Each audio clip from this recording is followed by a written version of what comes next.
Everyone, welcome again. Thank you for joining us. Welcome to another episode of Digital Vises, a live stream series by Drift Outfitters. These presentations are designed to expose you to new fly patterns and techniques brought to you by some of the most skilled tyers from across the country.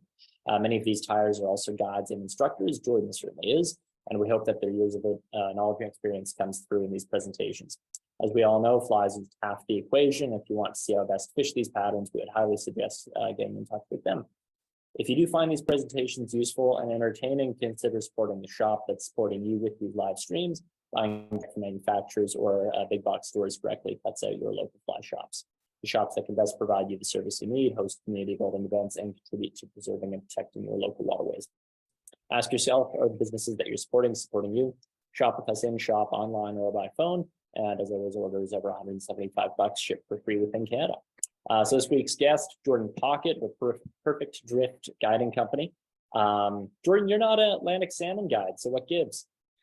Yeah, no, it's something that I kind of really like cut my teeth on as an angler growing up and stuff like that. I got a lot of family out from the East Coast, Newfoundland, Nova Scotia, Labrador. And so that's primarily where I kind of grew up fishing. When I was 7 years old was when I got my first fish on the fly rod, and it was about a 4-pound brookie on a bomber.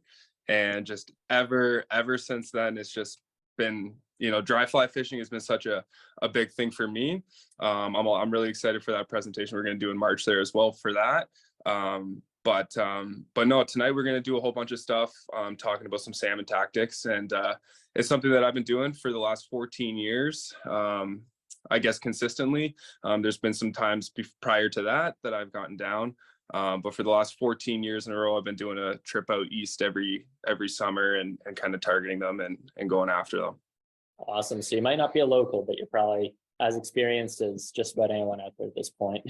I mean, I like to think so. There's definitely some guys out there that, kind of hold the crown for out there and stuff like that. And they're really hard to compete with. I think we were talking a while back in the shop. If you ever want to see the best casting, just go watch single handle Atlantic salmon anglers. And, it's just casting that 100-foot line clean as a whistle. It's just, you don't really find it too many spots else. And it's something else. Yeah, I would absolutely agree with that. It's great. Yeah. I know we were talking, a lot of these flies are actually going to cross over to Ontario waters pretty well too, right? Absolutely, right. And that's the thing, right? Like, even though, it's I guess it kind of goes along with the whole steelhead with the salt and stuff like that. We do have Atlantic salmon in Ontario. Are they technically Atlantic salmon? Absolutely. Are they the same fish? However, I think there's definitely some traits there that don't overlap. However, there are traits that do. So, at the end of the day, it's just genetic strains and stuff like that are kind of altered it and stuff like that. But not only for our Atlantic salmon in Ontario, there's going to be some, I guess all three patterns will certainly be transferable for steelhead fishing and stuff like that, even the bomber. So I'll talk a little bit. The question is like, whether or not they're the same Atlantic salmon, is our population even large enough to target in Southern Ontario? Well, so that's the thing, right? And I mean, quick little info spiel, I guess, before we get into it, I do think that there is kind of a method to the madness when it comes to, fishing them in our rivers. I think you just got to really kind of focus on where those fish are located. Generally, where they're stocking these fish is where these fish are going to return. And stuff like that. A lot of our Lake Ontario rivers get them, and so do the Sault Ste. Marie rapids up north, right? So there's lots of things around and stuff like that, and you'd be surprised on when you can run into them. For sure. Sweet. All right. Well, let's dive into it. As a reminder for everyone watching, we'd encourage you to interact, ask questions, whoever they are here. Only thing that we'd ask is that everyone's on mute. We'd ask that you stay on mute so we don't get any interfering audio, and we'll just use the chat function to ask questions. So please feel free there, and we'll get around to those. Perfect. Okay. What are we starting with? We're going to start with an Undertaker. All right. Yep. And I guess we'll turn this around now here. So we're going to start with the Undertaker. I'm going to show off a couple here just before we start. We were talking about it in the shop there, just kind of a little different things that I do with these wings on these flies. Traditionally, these flies are tied with, a squirrel tail or a bear wing or even a moose wing. And, they have their place in time, but we're going to go with the polar fiber wing. This one up here is a craft fur wing. There's been some videos on that there in the past, but we're going to go with the polar fiber wing today. So to get started, we're just going to take some chartreuse thread. I got 140 denier. You can get Vivis or ultra thread or whatever you want. And we're just going to start that on the hook. Oops. The best part about, honestly, just fly tying in general is there's endless combinations. And really, at the end of the day, all a fly pattern is a platform for you to base everything else off of, right? With each one of these flies that I'm going to tie here tonight, I guess except for the bomber, it'll kind of be more traditional. The Undertaker and the second fly is going to be a white muddler. They're going to have, I guess, kind of my Ontario flair to them. Which will also kind of give it that transferableness to the steelhead as well, and stuff like that. So while I'm going through any of these flies there, Chris, if I'm skipping steps or if you want me to kind of point out if I don't like show a material off or something like that, just give me the heads up. On your case. Maybe start with the hook. Yeah. Oh, look at that. There, and here's the thing. I even placed them all out so I could show them off. So when it comes to Atlantic salmon flies too, especially your wet flies, you're really gonna see a lot of up-eye hooks. Just for me, like that's kind of what I got kicking around. I just got this standard mustad, 3X long, and for me, like it does the job and stuff like that. I do know a lot of people that prefer their down-eyed hooks for salmon. I guess, you know, it is all just at the end of the day personal preference, right? So whatever you feel and stuff like that. So we got the chartreuse thread on there to start, and that's just going to basically make it easier for me to tie in the butts and all that stuff. You know, some people will add a floss in at the end or for the butts instead of actually using thread. Honestly, I don't find that's too needed, and I also got a kind of a couple flies here that have been chewed up from some salmon that I'll talk about and why I don't kind of add that overlap to the top of the thread. Usually it's for protecting that fly against teeth, but I actually find that when they chew it up, it kind of almost fishes better. So we're just going to tie some small oval tinsel in silver, and it's going to be small as well. Wrap it back to about the barb, nice clean wraps, just to about where you want it, and then wrap forward about 4 or 5 turns, maybe 3 if you want to space them out a little bit, basically just to where you want that tinsel to stop when you wrap forward. We're just going to create that little tinsel butt that you see on pretty much most of your flies. So we're just going to wrap forward, making sure that tinsel touches with every wrap. Go one more turn. One turn, one little catch, maybe another 2 to secure. And I like to also pull this down to the side and kind of wrap that tinsel back up to the top. Oops. The reason why I go to the side is that you'll notice on, I'll show it off on the mother because I'm going to use this same style hook for that. There's like a return eye on the hook, right? So you have this little kind of extra bump here at the head, and so basically just wrapping this tinsel back up to the top is going to basically fill that gap in, and it's just going to give you a lot cleaner body and stuff like that. Not that it's going to matter too much because I'm going to use peacock curl for the body anyway. However, you can use floss. And I've actually also used a lot of dubbing in the past too, just straight up dubbing body. You can brush it out. You can keep it slick and tidy if you'd like. That's kind of where, you know, all these flies just are so traditional when people tie them. You know, there's really no reason why you can't kind of get crazy with them. You know, like I said, at the end of the day, flies are just a platform, and you have so many variants that you can kind of go from there.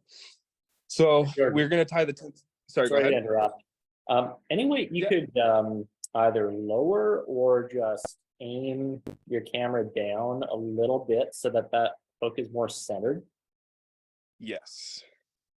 And I think, yeah, that may keep that vise in better focus. Phone cameras, I think, usually try and focus on the midpoint. So No problem. Is that looks better? better. Looks better already. Yeah. If If just yeah, when if your I hand come out of frame, it goes all fuzzy. So oh, okay, yeah, no problem, no problem. yeah, Yeah, if that's good. don't feel free to jump in there anytime. If you want me to lower it as well, I can lower it. I think that's good there. Like still a good Okay. profile for us. Yeah, thanks. All right. Perfect. No problem. No problem. Um, so we tied that tinsel in all the way up to the top. We filled that gap in, and now we're going to wrap all the way back. Once you start to get back towards that tinsel, make sure you're kind of careful on your wraps and stuff like that too. Just because you want it to be clean, you want it to be slick. And at the end of the day, I mean, the fish don't care. It's really just for us, but you're going to, you want to have confidence in those flies too. The reason why I also like to use a 140 denier is just so it can also lay a little flatter. Meanwhile, my bobbin's spinning. But you can get a little bit of cleaner wrap and stuff like that. A lot of guys will also use glow bright as well. So we're just gonna make a nice little chartreuse butt with some clean wraps. Couple forward, a couple back,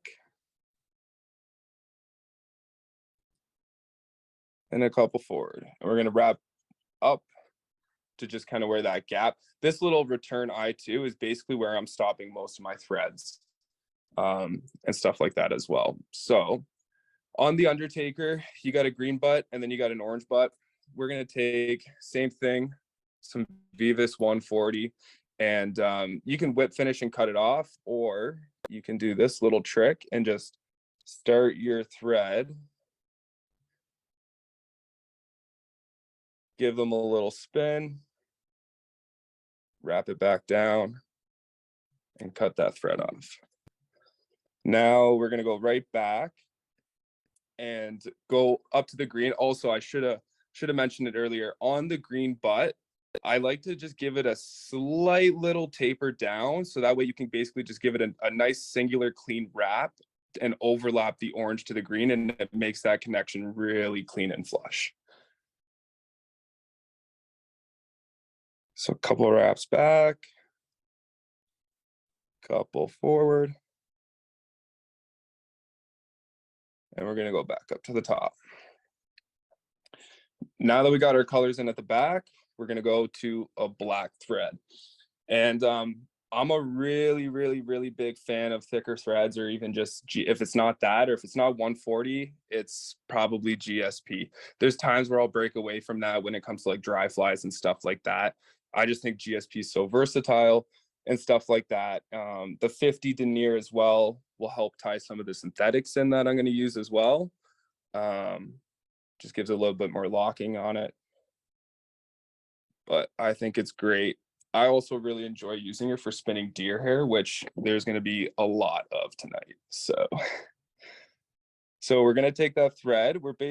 I like to just come right back to that orange and make one singular wrap. And that's where you know you're going to stop. Come back up to the top. We're going to grab some more of that small tinsel. And that's going to be our ribbing. Oops.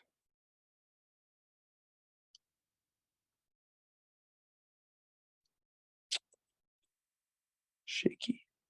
There we go. Bring it right on back, right to that thread. Bring it back up to the top. It's not looking too bad. All right. So now we're back at the top. We're going to tie the body in. That's just going to be some peacock curl. There's something about peacock curl that I think just drives fish absolutely crazy.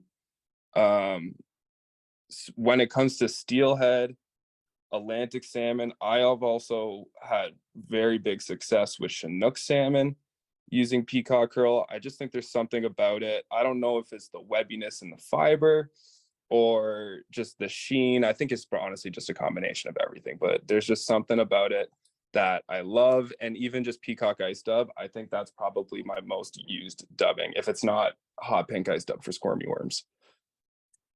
But so I like to take 4 strands. You can go 2, 3, however you like. I think 3 to 4 is pretty good, just to kind of give it that bulk. And And I don't like to twist them a whole lot either. When I put them on, I've noticed that sometimes when you wrap, sometimes it can make it look a little messy. I've also just had them just kind of crumble and break. I've also noticed guys glue the base here to help add extra durability and stuff like that. I've had flies that have, hooked 6, 5, 7, whatever fish it is, and that peacock herl for whatever reason just doesn't want to break, even though that tinsel isn't very strong either. So I don't really find that there's too much need to get into durability and stuff like that, but I might just give them, like, I'll pull them all tight and up, and I might just give them like a little half twist, just like so. So I'm going to lower some thread there. If you got rotary, use rotary. I'm going to use it here. If you don't, just try and keep those fibers together, really just touching and turning and just making sure that they don't come apart, because they'll, oh, see, look at that. We already broke one. That's also why I tie in 4. So if I lose one, it doesn't matter. We're going to go right up to the top. Ooh, don't crowd that eye. One little catching turn. Perfect. We'll just cut that nice and neat. So I like to also wrap the rib opposite to the way that I wrap the herl. So just again, it'll show, it won't sink into kind of that in between kind of little crease that the peacock herl makes. And so I'm going to wrap this away from me, or sorry, I guess towards me. A little close. And the amount of wraps that you do on this body is really up to you. I think 4 to 5 is pretty good. Perfect. And we're just gonna tie that off. That's looking not too bad. All right. So at this point, I mean, and even for this next step, is pretty much just your standard Undertaker. I prepped some feathers here as well. If I move the camera or anything reaching around, just let me know and I can adjust it. So we're going to go to the underneath here. We're going to try tie in the throat to this fly. Traditionally, a lot of your throats are going to be like a hen hackle or something like that. Something that's kind of sleek, but also has almost like a bit of volume to that fly as well.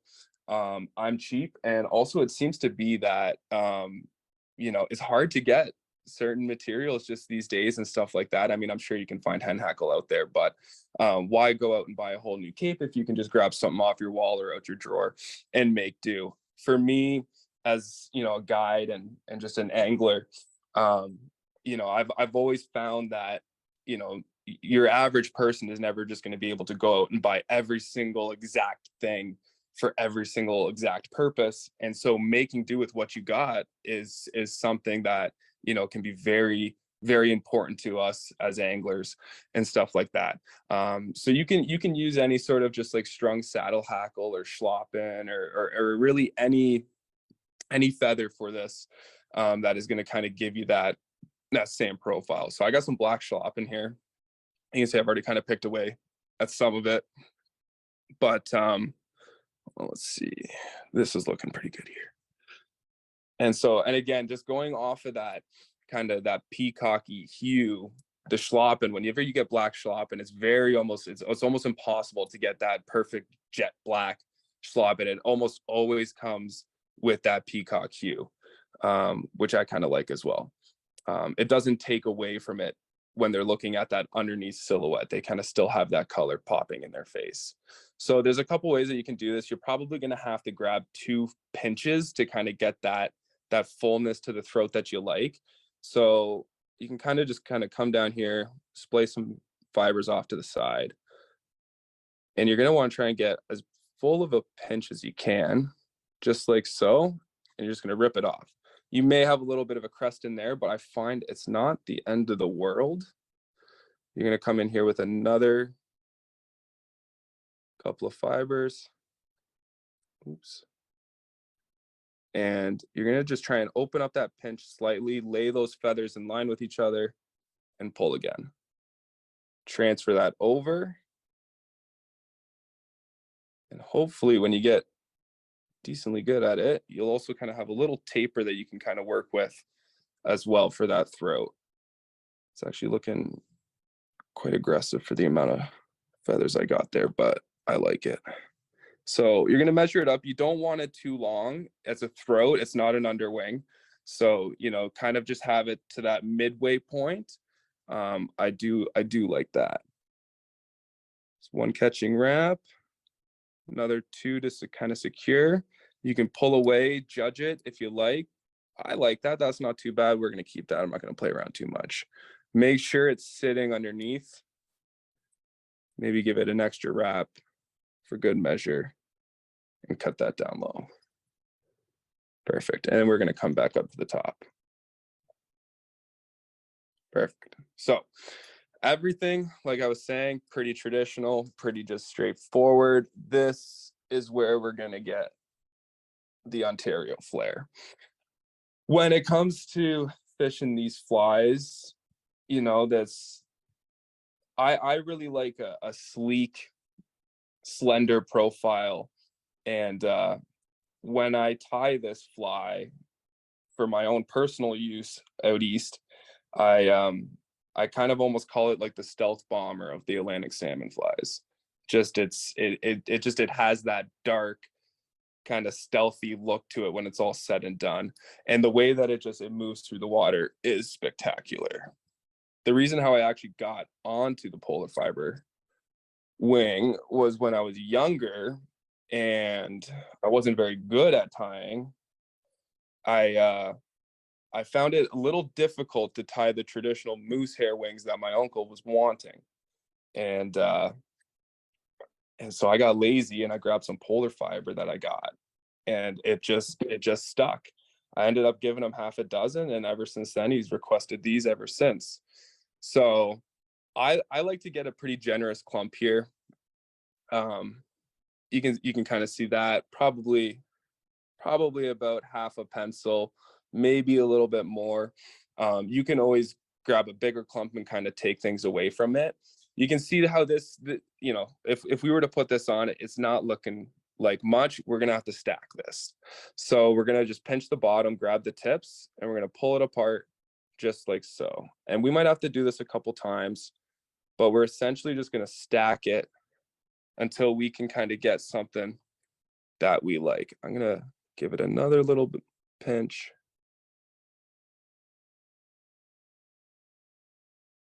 If you want to pick some fibers away, you can certainly do that like I just did. Perfect. And again, you can always see how whenever I'm orientating my materials, I always have that taper, short on the underneath, long on the top. And I think that's very, very, very important. When I tie these flies too, I also like to get a little aggressive on the wing, and I like to have it really slick back, give it that profile. And that's where I think that this fly can just absolutely transfer to our waters over here. You know, it's not a size 10 that you're trying to riffle hitch to a fly that's going to come up to the surface anyway.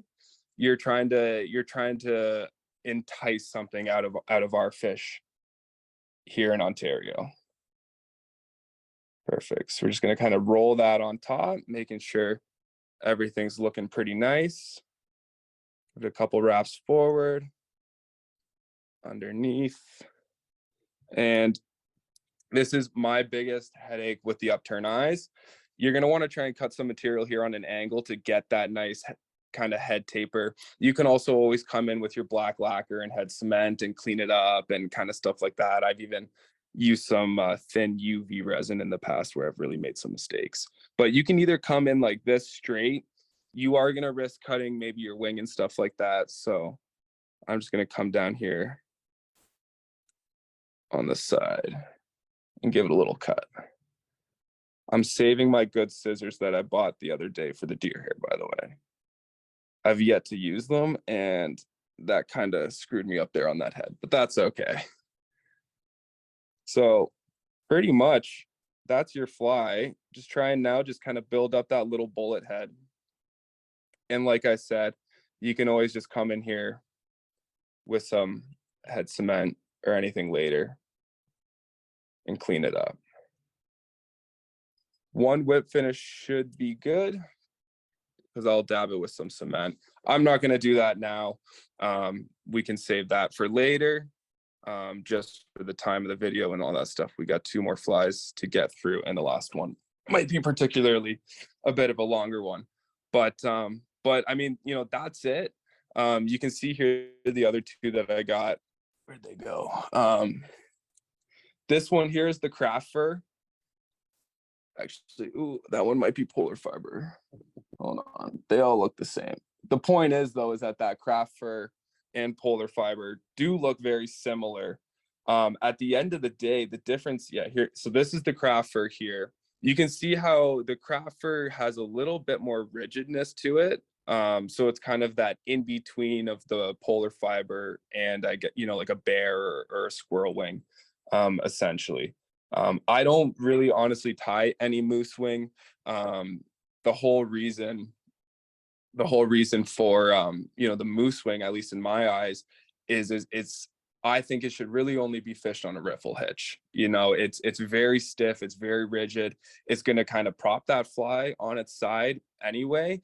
And when you're using you know, really hollow fiber flies for that top wing, I can find it, it's very hard to penetrate that water column sometimes when you're fishing them out east and stuff like that. You know, generally, you know, most of the time I'm not fit. Well, I will never fish weight on my line out there, and I'll talk about that. You let me know when you want me to talk about that.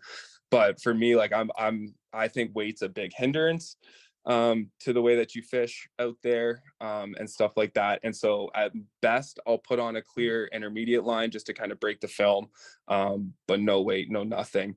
And not having that very rigid ring is, the rigid wing is going to allow you to sit lower in that water column with still being subsurface just under the water. Yeah, that's great. Yeah. And you mentioned pitching a few times there. I imagine there are a few folks on this call who maybe aren't too familiar with the technique if they haven't fished out east before. You want to elaborate on that? Sorry, what technique? Oh, just hitching in general.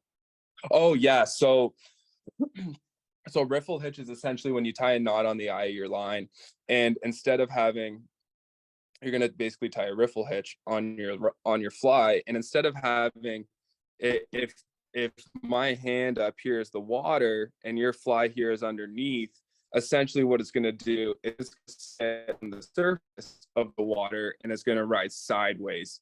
And so what the fish are seeing underneath is essentially the side of the fly as opposed to the underneath. And it's also, you'll also get a big wake and stuff like that. It's essentially just that aggressive response, right? You're trying to flick that switch in their brain. You're trying to trigger that response because it's not feeding. It's if these fish were feeding, we'd be tying bugs, not undertakers for them at the end of the day, right? Don't get me wrong, this can look like a leech in the water, if anything, for our fish back here, and just any sort of black bait fish. Not that there's really many or any, but at the end of the day, this can still, you know, look a little bit like food. But when you start going into your green cossabooms and your blue charms and stuff like that, that's not food. That's just something to trigger that response, kind of get them going and stuff like that. Yeah, for sure. Yeah, speeds up your fly, shows them the broadside cam profile. Yeah. So more of a salmon thing than anything. And yeah, I mean, you make a great point. These are good platforms. If somebody wanted to take exactly what you just tied and then tied in any number of colors, they totally could. Like, you throw in green for the wing and some yellow hackle, and oh, absolutely, right. Throw in. So I got this fly right here. You can see much larger size, and it's essentially just an Undertaker.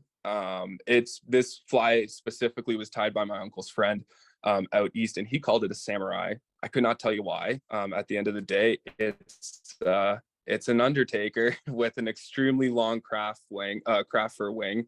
The curve down here is not intentional. That's just from it sitting in my box for too long. The hook's even rusty, and you can see how this was what I was talking about with not having that floss going over those butts. When that gets chewed up, that like they're gonna flare out. And I have a little blue charm here that the same thing happened to, and the amount of fish that this has caught, I think I tied this when I was 12 years old. You can see almost extremely different, not very pleasant at all. But my last fish on the swing came on that. Atlantic out east was hooked and landed on that. So when they get beat up and stuff like that, there's I think they almost fish even a little bit better. So Yeah, it's great. So, yeah, it's super versatile, great platform for wet, and yeah, you can mix up the materials to your needs. So yeah, I like that. Cool. Yeah. Any questions? Anything like that? I think there was one about hook size. Yeah, Shelly was asking for Yeah. waters kind of hook size. Yeah. So honestly, for our Ontario waters, I would upsize. Honestly, I think this is a fantastic size. This is size 6. I would go as high as a 2, as small as a 10. I think a size 10, it's a little small. It's been done. You know, I know guys that have, or people who have done it. I think for me personally, I'd really recommend fishing a size 2 to an 8. I think just for our rivers and stuff like that, I think a bigger profile to kind of get that more, I guess, food orientated look to it. You know, at the end of the day, you know, like our steelhead and our Atlantics, that they'll take size 10 stoneflies and stuff like that, but they're just fished differently. They're fished in their face, down on the bottom. And you know, these flies, even though you can get them down deep, I really don't like dredging bottom at all when I'm swinging, even for steelheading and stuff like that. It can have its effectiveness in the winter and stuff like that, but at the end of the day, they're trout and they like to eat up. They're Atlantic salmon, they like to eat up. They'll eat right in front of them, but they do very often come up a little bit. And I'm very much, at most, if I'm ever going to fish, let's say Skagit or any sort of weighted line in Ontario, I'm really not fishing anything more than a 7.5 foot fast sinking. That's pretty much as aggressive as I'll go, because my whole goal is I want to fish mid column and above. When you're fishing for Atlantic salmon, raising a fish is such a key component to to actually fishing these fish. You know, if you're fishing too deep, you're going to have fish flash, move. They're going to have interest in your fly, but because of pool rotation and just having that step cast approach to the way that they fish down there, you're not going to have the luxury of just pounding the hot spot or pounding that key part of the pool for hours or however long it is. You're going to have to keep moving, and you're not just you're going to miss those key signs. You know, when you're fishing dry line or Scandi, when you're making your pass, you're going to literally see this fish boil on the surface. And even though there might be other anglers on the bank that don't like you, they know the rule is you get your 5 minutes and you get your time with that fish. If you don't get him in that 5 minutes, or you change a fly and he doesn't come, then, you know, you got to move on and stuff like that. But you will miss fish by overweighting your lines when fishing these fish. Also, a lot of the rivers, some of them do allow for weight and stuff like that, but some of them don't. Some of them have that weight restriction, and they don't allow for any tungsten weighted flies, weighted lines, or split shot or anything like that. So yeah. I think there are probably some exceptions to that. Like, I know I've done some real early season fishing out east on some bigger water, and like Lake May, and like sinking lines have been a godsend out there, and big stuff that. Absolutely, right. And even going into the fall, right? Yeah, like exactly. when they start getting heavy rains in the fall, that like you would be like, if you think our rivers change and our rivers get aggressive out or in Ontario, it is nothing compared to the East Coast. You know, that's their floods are very dangerous and cause a lot of destruction, and even little bits of rain. I mean, and that's the thing, you know, little bits of rain can do drastic things to those rivers, and having that weight to get down. However, when I go down, I'm fishing generally last week of June or the first couple weeks of July. And you're generally in that kind of bomber season. Temps are warming up. Temps are coming up and down very drastically, very quickly throughout that period of time too. And most of the time when I'm going down, I'm praying for rain. So, which is why those dry lines are just so key. So that totally makes sense. And yeah, on those shoulder seasons, like you could easily go up to a size 2 on this fly for your Atlantics too. Maybe not so much time of year you're talking about, but but see, that's the thing. That's where like I see I'm just a big fly guy. I just, whether it's nymphing, dry fly, spay, anything, I like to throw meat. And when I say meat, like people just think, oh, it's streamer fishing. No. You can throw meaty nymphs and meaty dries. Like I just like big things in their face. Don't get me wrong. There's times where you got to size down and play to those fish. And, you know, it's very important as an angler to recognize those times, because there definitely is times and scenarios where that will happen. But yeah, no, I like to fish big stuff, even in those months. My uncle who lives on the Margaree, he pretty much exclusively fishes probably about that 6 to 4 range. Yeah, even pretty much all through the year. Actually, I shouldn't say that, because pretty much last week of June, it's nothing but a bomber right to the end. So yeah. And then like on the flip side, like I know so much of what you know, anglers do really well on, especially up in Labrador and stuff, is just really small stuff. I mean, they'll take big flies too, but like they'll fish down to size 14s and things like that too.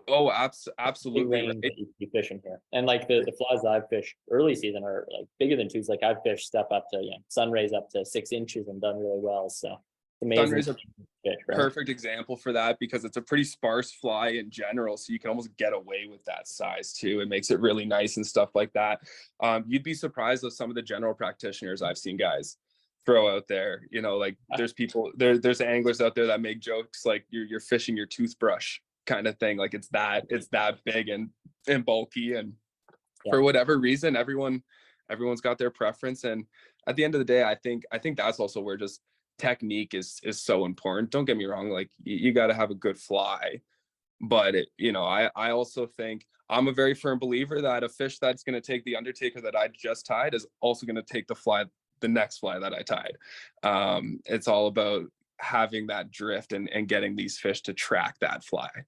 I think most anglers make mistakes when they're spay fishing or single hand swinging.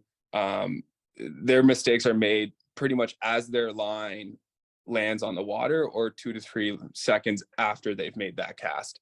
If they're not casting in that right position or mending their line accordingly to the current, it's not going to look right. At the end of the day, I've seen fish take flies in a ball of line. People get lucky, but there's definitely things that you can do to manage your success. Yeah, absolutely. Cool. Yeah. I'm sure actually, sorry, there was one other question that we didn't get from Keith. For PEI, what size we use? Probably very PEI, salmon and PEI. I don't know what salmon rivers they have. I know they've got good sea run brook trout and rainbow trout fishing. Yes. They've got to have some salmon. I don't know how many. I think it's crazy to think generally pretty small. Their rivers are generally fairly small anyway.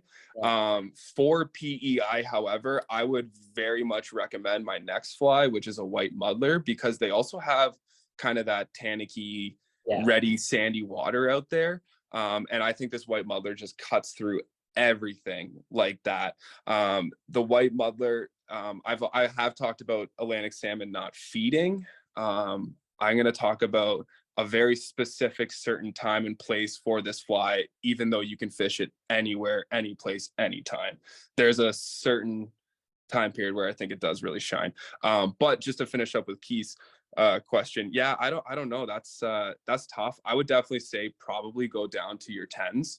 I think a size 10 Undertaker or Blue Charm or whatever fly of your choice is, whether it be a Thunder or Lightning or whatever, it's always a must-have size. Even though I may not fish many of them, if I raise a fish and I want to give that fish another option, a size 10 is almost always what I'll throw as a second or possibly third option, depending on who I'm fishing with. Yeah. Yeah. And again, if we're thinking that it's probably smaller waters that you're on, that makes sense too, I suppose. Yeah, exactly. Right. Like I do feel like fishing a fly for the size of the water can be a very big thing. There are certain exceptions to that. But don't get too crazy, don't get too wild. Even though I like to push boundaries, you don't want to get too egregious on either side. Yeah. Yeah, for sure. Cool. Well, let us know how you do, Keith, if you get there. Yeah. So Everyone else is watching from PEI, definitely. yeah, it's funny how nobody talks about the rainbow population out there, eh? I feel like it's getting a little more press. I see some photos going around. It is. The younger Instagram crowd yeah, is. and I think I could be wrong. I think it's a new-ish fishery. I think it's been around for last couple years or so, but I think it's still kind of new. Yeah, well, even in Nova Scotia, Yeah. they've got some spots. I won't name any, but they've got some spots where those rainbows are also present, and stuff like that. And I've also seen cod this year. Saw some cod on the fly come out of there, so it's an interesting one. But yeah, so we'll go on to the next fly. We're gonna go with the white muddler. There's so many variations out there of the muddler. This is going to kind of be the closest representation of what the original fly that I have memories of fishing, and the memories that I have fishing of this fly are that good. Most people probably wouldn't believe me. But exact same hook, standard Mustad SL53 UBL, in a size 2. So we're going big with this one. And this is a fly that I think could absolutely annihilate our rivers here in Ontario for salmon in the Sault Ste. Marie, where I do believe a lot of those fish are feeding on bait fish in and out of the river. And also for our steelhead, which of course are feeding in ours. However, when it comes to Atlantic salmon, I really think that these fish do not feed. However, if you Atlantic salmon fish, there may be times where you're fishing tidal or estuary water. It can be a very daunting thing. It's big water. You have the effect of the tide, and you will actually have the flow of the river almost come to a halt or a stop because that tide is pushing back in. However, it has its advantages and disadvantages. You can try, like when these tides come in, and you are generally going to see fish come into the river. However, so generally you're getting your fly over those fish first, right? When they come into the river, if you're fishing those first couple pools near the mouth, hopefully your whole thought process is, okay, my fly is going to be one of the first that they see. However, there are lots and lots and lots of fish that do not stop for a second in this water, and they just keep going, and they'll do that 20 kilometers in a day or 15 or whatever it is, and they'll park there on a rock, and the rock that they want to stand on or sit on, and stuff like that. However, I have seen on multiple occasions when I've had the luxury of fishing on a high bank, I have literally seen 2 fish in my life moving upriver and without hesitation turn and take my fly as they're making that journey up. Oh, look at that. How did that happen? I got some fluff on my thread. That's interesting. All right. Let's start that again. All right. So we just got some white GSP 50 denier. Same as the last thread, just in white. Also, with these return eye hooks, you can see I also like to kind of wrap that down a little bit and just seal it up before I start doing anything. The last thing you want is for this to have play and loosen thread wraps in your tie. And just whenever you're tying, the biggest thing is just making sure that everything is tight and in control. And just something as simple as this, wrapping back up to the eye. And because that return eye it's got a pretty long point on it, especially for the size of this fly, come up here, make a little thread mark, and that's kind of where you're going to end that eye, because we're going to do a little spinning of some deer hair up here as well. All right, so that's good. Same thing though as before, we have this little slot, and just like the last fly, and it almost seems to be like almost every Atlantic salmon fly out there, we're going to start with some oval tinsel. However, we're going to go medium on this one just for the size. You can use large, you can use small, it really doesn't matter. It's all up to you.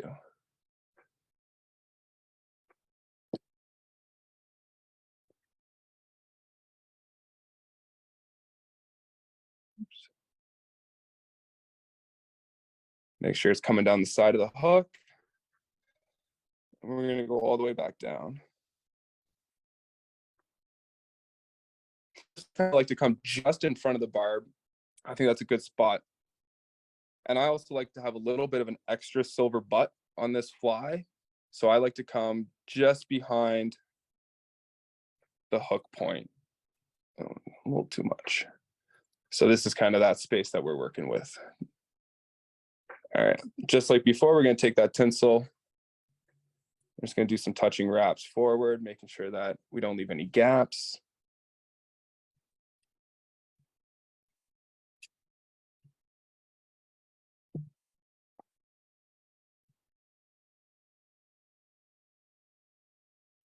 And we're going to catch that with a wrap.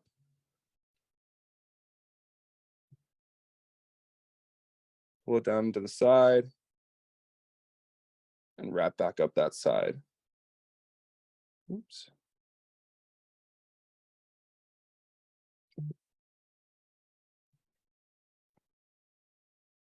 Perfect. We're going to trim that. And we're going to come all the way back right to where that tinsel stopped. You can see I like to be pretty precise with that. All right. So, like I was saying, at the end of the day, it's the platform of this fly is a white muddler, but already I'm going to kind of start getting away from it.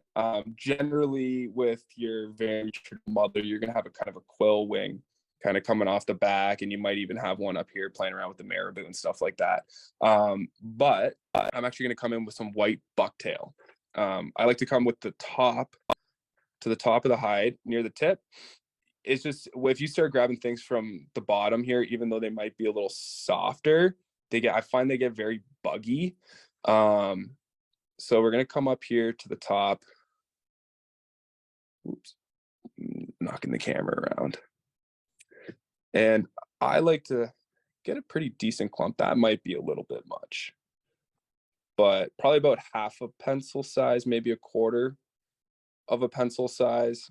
Now, for this, we're actually going to end up stacking the bucktail.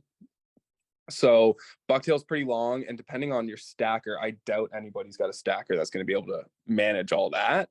Also, just with all the way that the tips are and stuff like that. So I like to kind of come up here, and this is why I'll almost I'll grab a bit of a bigger clump than generally I would. I'm going to grab the top, and I'm going to kind of pull out all these really teeny tiny short ones. Because if you end up stacking this and all that stuff, I just find that sometimes you'll get that unevenness, and then you'll end up thinking those fibers are a part of that clump and they're not, and stuff like that. But then we're actually going to come up here. We're probably going to cut that bucktail in about half, and that's going to make it much more manageable for the stacker. Perfect. So we're going to look at something like that, and that's pretty much our clump.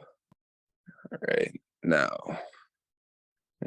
take my little handy dandy 10-year-old peak stacker. Now, this is where it might get a little noisy, but there's going to be a lot of banging, so we're going to have to get used to it. But hopefully it doesn't move the camera around. I was giving some tests out earlier, and it was actually moving the entire camera. There's not much in there, so you really don't have to be too, you don't have to bang it too much. Ooh, there's a little strand there that I'm going to clean up. Actually, that's okay. It's looking pretty good. And you can see now this is what can you see that on camera? Yeah, you can see it pretty well. If you hold it just to the right there, so it's on a dark background, you'll see it quite well. Right there? Yeah, there you go. Perfect. All right. So that's what we're looking at. This is just just to give it a little bit of profile at the back. We're going to have a kind of a draping marabou wing over here. And this is also just going to make sure that that marabou wing doesn't sit too flush to that hook shank, and it's going to have some buoyancy and give it just that little extra flutter. So you don't have to be too precise here, just a little past kind of maybe that hook bend there, just to give it a little bit of a nice little support. Just a nice little catching wrap. Make sure everything's on top, especially with that GSP, it's a little slick. Everything looks good. And we're just going to wrap that up to the top. Same thing. We're going to make sure that we're always going to where that return eye stops. Oh, and look at that. Cut the thread. It was bound to happen, wasn't it? Better now than on the bomber. Well, yeah, it's the camera orientation. I got the back plate, I got the tripod and phone in front of my face. It kind of blocks my vision here a little bit, but that's okay.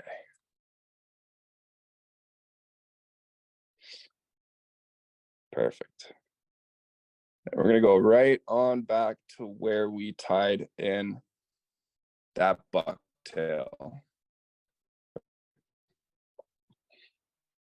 So the original fly that I had a little thread butt on the back. I'm gonna put some ice dub on it, and I'm actually gonna trim it down. For whatever reason, I just find it shows a little bit better. But the original fly that I fished,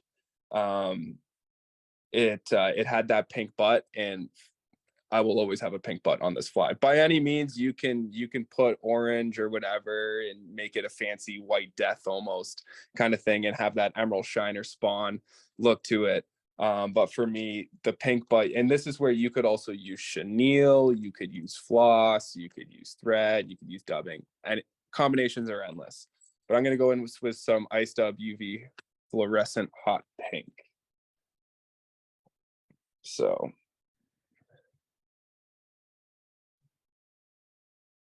perfect. When I'm done this here as well, I'll show you a couple of little other variations that I've tied here as well. But not a great dubbing noodle, but doesn't matter too much. Just get it on there nice and tight, even though we're gonna trim it down.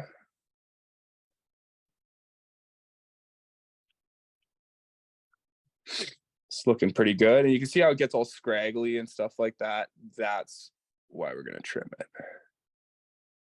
You can leave it if you like.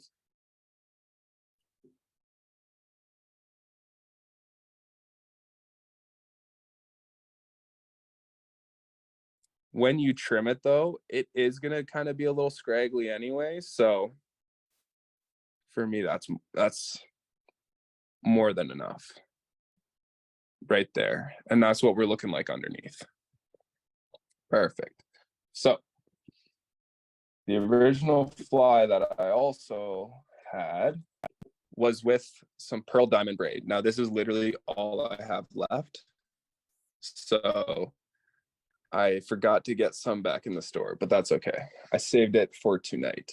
You can also use any sort of tinsel or anything like that. There's a whole bunch of like braid materials and stuff like that. At the end of the day, and this is where I'll show you one where I've used dubbing for the body, just ice dub as well. And that is something that I think would be very, very key or very useful for our rivers here back home. And don't be afraid to maybe possibly bug out that ice dub body and stuff like that, especially if you're trying to give it more of a buggy profile for, let's say, some steelhead and stuff like that. But so we're going to wrap up to the top, and we're going to tie that diamond braid in at the top. And this is just going to make sure that everything, when we're wrapping that body, stays nice and tapered, and we're not creating any uneven clumps and stuff like that. We can even come a little bit further up.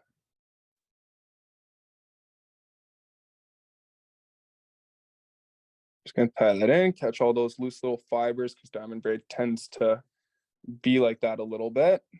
And we're going to continue to wrap down that side closest to us, right tight to that pink hot butt, and we're going to come on back forward. I've used what's it called, like the mylar body where you put it over the hook. I've used that before as well.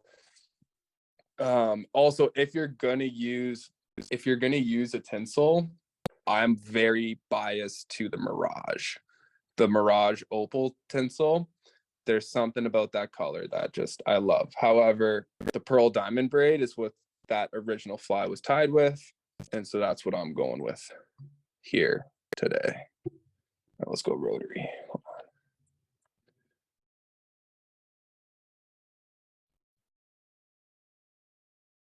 Oops.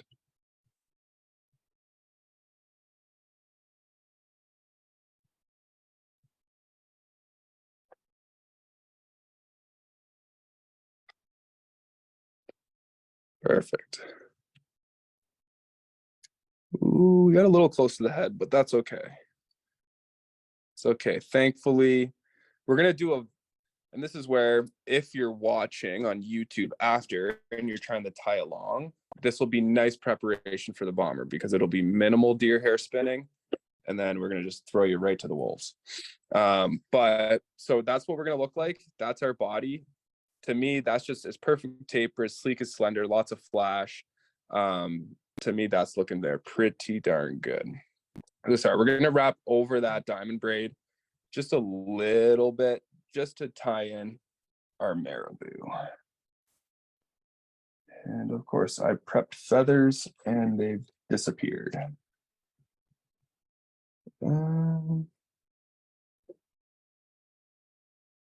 It's looking okay.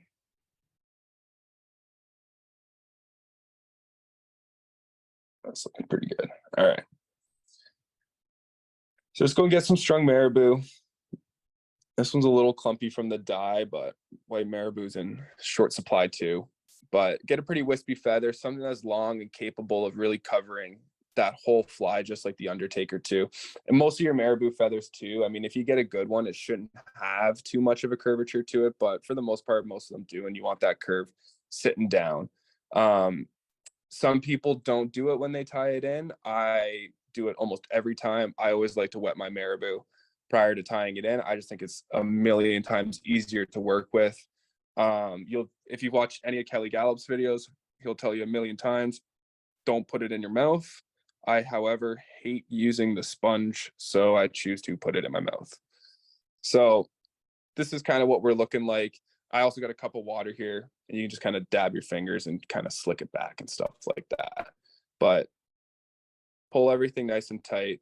We're going to try and, feather's not looking the greatest, but that's okay. Perfect. And we're going to make sure that that comes just past that bucktail that we got at the back.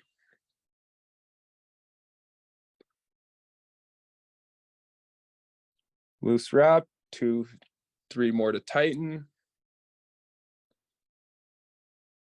Couple underneath. Let's get the good scissors. We're not screwing up any more heads.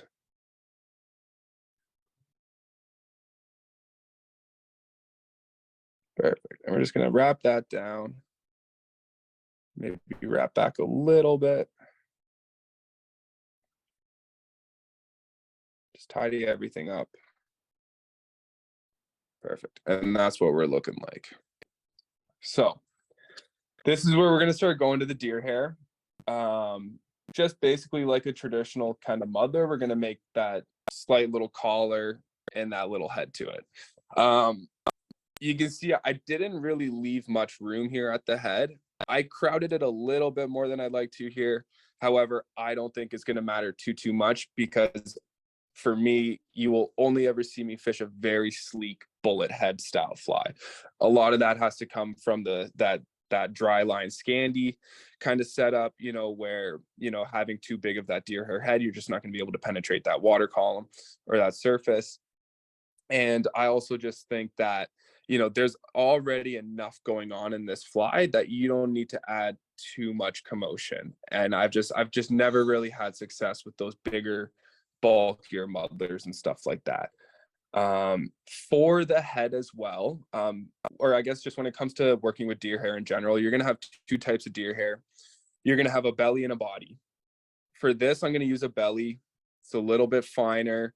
It's not going to be so hollow, and it's really going to allow you to get that collar that you're looking for. I find too many people use too hollow of a deer hair for this. You're not looking for any floating application with this fly. And so I find that that finer deer hair is just a little bit better to work with. Perfect. So we're going to come on in here. The collar, honestly, I don't want it to be too much. Yeah. Okay.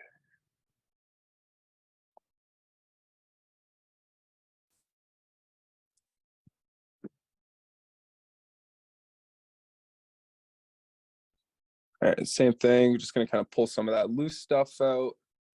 And we're going to run the comb through it here as well and pull all of that underneath out.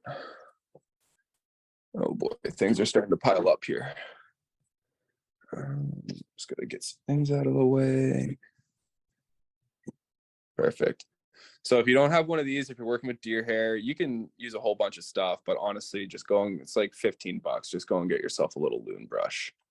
They're wicked, cleans out everything. And honestly, with that belly hair, I really find that there's not much anyway, but it's always just good habit because you don't want to be doing any other more finer in-tune deer hair work and kind of just forget that step. But we're going to put that in the stacker and just give it some taps. Same thing, it's not a very big clump, so you really don't have to get too carried away with it. Where you might see me get carried away with it is with the calf tail. I find I'm going to stack some calf tail on the bomber, and I find it doesn't really want to stack too well.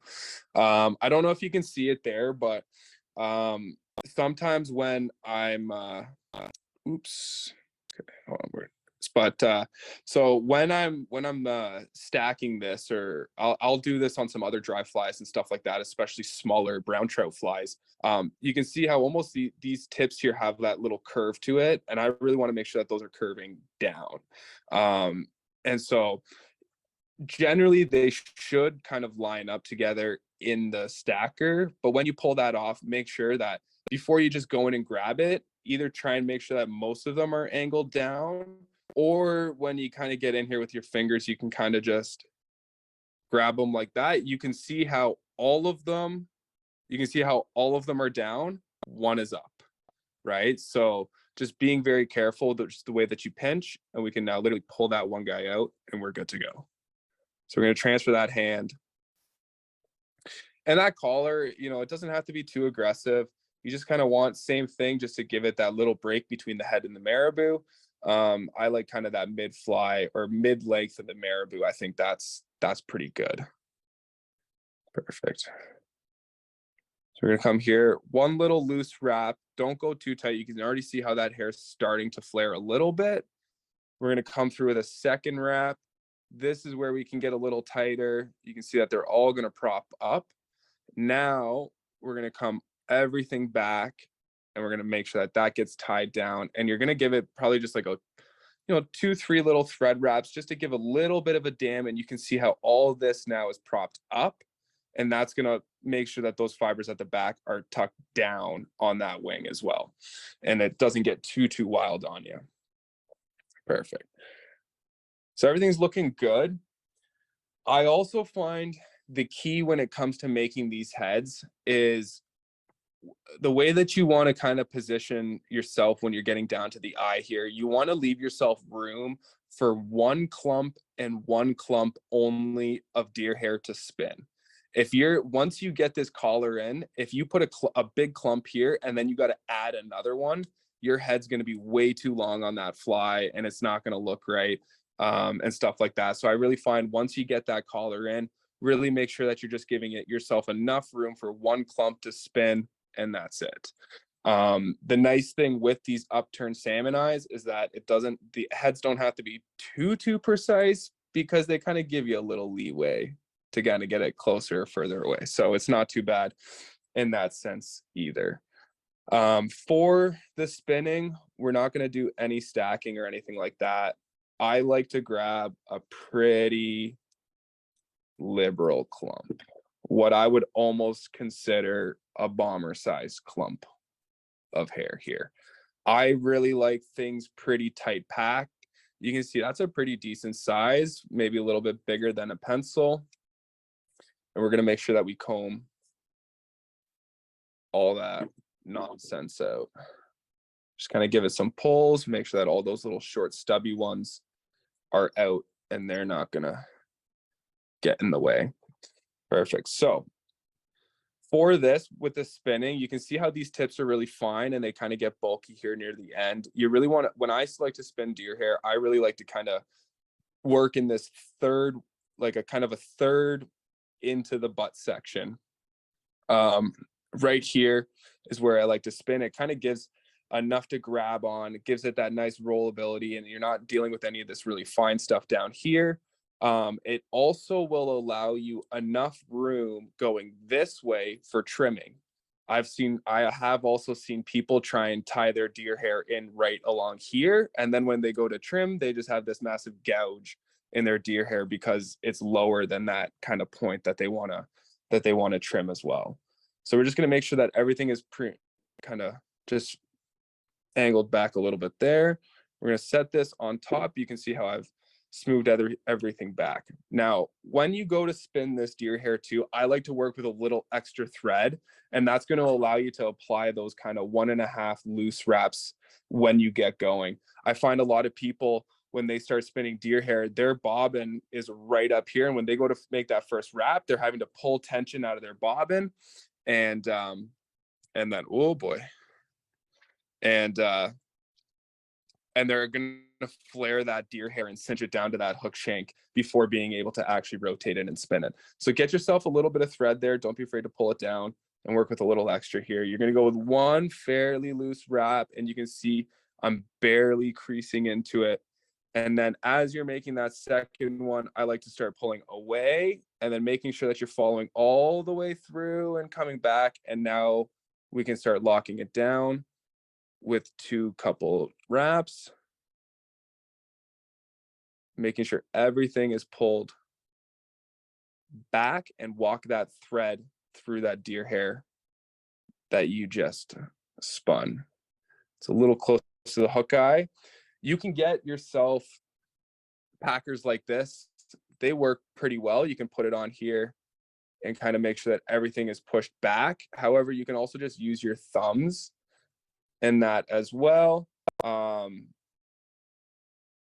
When it comes to the bomber, you're going to have to use your thumbs regardless because of that calf tail in the works. Oh, that was a pretty big head, but that's okay. All right, so now we're just going to make sure that everything is angled back. Nice.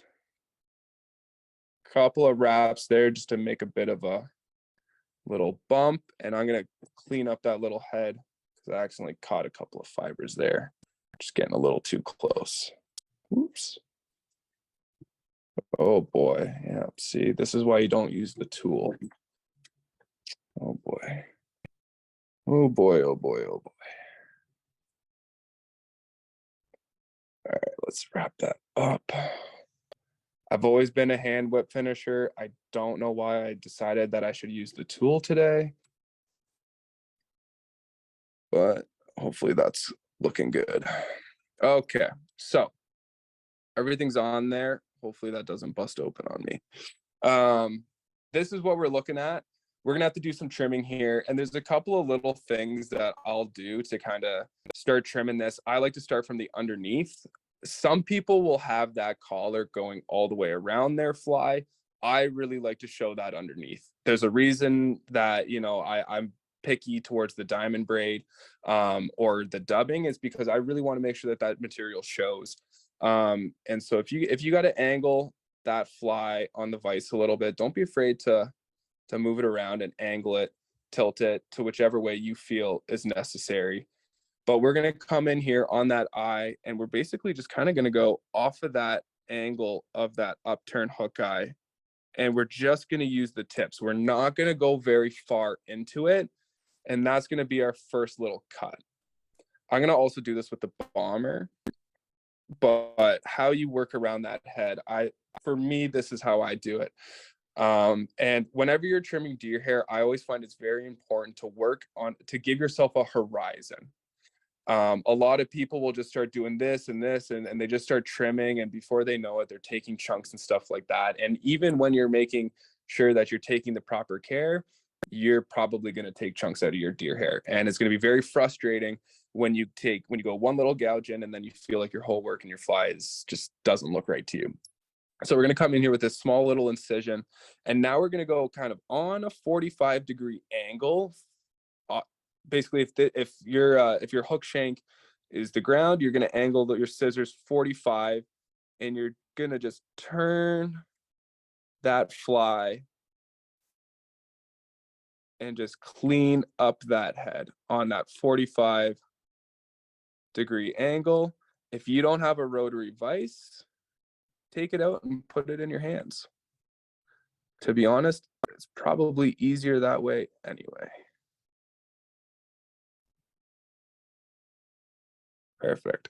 So you can already see now that we're starting to get this little tiny bullet head just from giving it that 45-degree cut. And that's just something just to get us started and just to get us working. And now this is where I'll really kind of come in aggressive, and I'll just follow that angle, and I'll just start taking away that underneath. Don't feel like you want to come straight in as well, because there is a point where you can take too much of the head away from under here. So continue that angle, that 45, and just keep trimming. And you can always go in after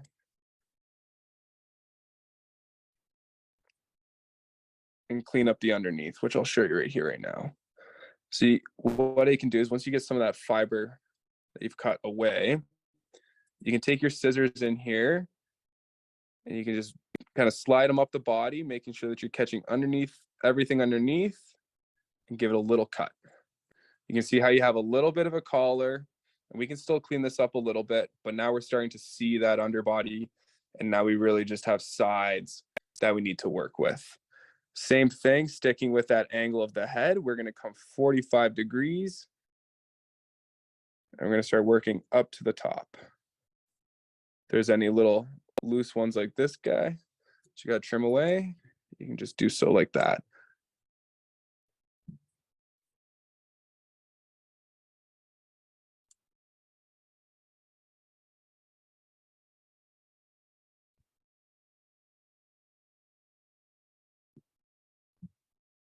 When I'm doing the throat here as well, you can see how I'm coming from the center of the throat, and I'm going back on a 45 as well.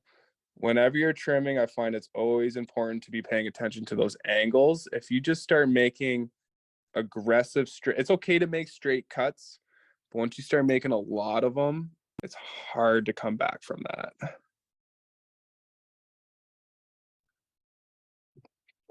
It's looking okay. I'm gonna one on the head there. And now what you can do as well is you can kind of pull back your marabou wing, and any of those tapered tips that were meant to be in the collar, you can keep them there. But if you have any of those butt fibers, don't be afraid to try and just come in here and clean some of them out as well. You don't want too many, or if any, on that collar. And the head's looking okay, but that's not too bad. Oops.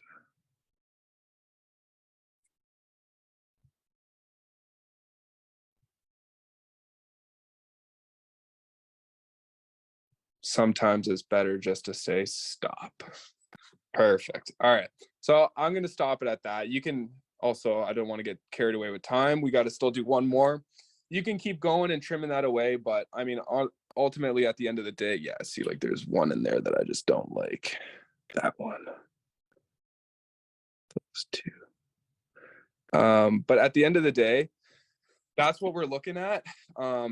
It's so versatile. I mean, white is just such a common color for me to use whenever it's spay fishing, trout fishing, salmon fishing. It's something that's so versatile for feeding, for fish that are feeding on bait fish or anything like that. And like I said, even though those salmon out east aren't feeding, I do feel like I've caught fish, actually one fish in particular, this year. My phone's doing weird things. I got a battery. My phone was fully charged. Zoom's chewing through my battery, so I might have to pop my phone in the charger here potentially, but it should be okay. But there is a time where I feel like these fish can kind of be playing in that estuary water, in that tidal water. I got a fish this past year that was incredibly bronze first week of July, but it had sea lice on it. And that's a fish that I believe has gone up the river a couple of pools, said, I didn't like it, went back out to the estuary, started feeding again, picked up sea lice, and re-entered in that lower down water. So, and it's one of those fish. It did take a bomber, however, but that fish. But the point is that if there was to ever be a potential where these fish may be potentially feeding at any point in time, I really only think it is in that lower estuary water. And for me, this is that fly to do it for. You can, in the fall, a big shrimp pattern. A general practitioner is another fantastic fly that I like to fish a lot of. Also great steelhead fly in purple and black for Ontario, by the way. That's another little combination as well. But same thing, that bullet head, it's going to be able to let this fly track through the water. It has all the flash that it needs. It's got a pink little hotspot, which I think is incredible for our waters here at home and for those fish out there. And that marabou wing is going to have so much flutter and flow, as opposed to that more stiffer rigidness that you see a lot of salmon flies kind of incorporate. Yeah, I like it. Yeah.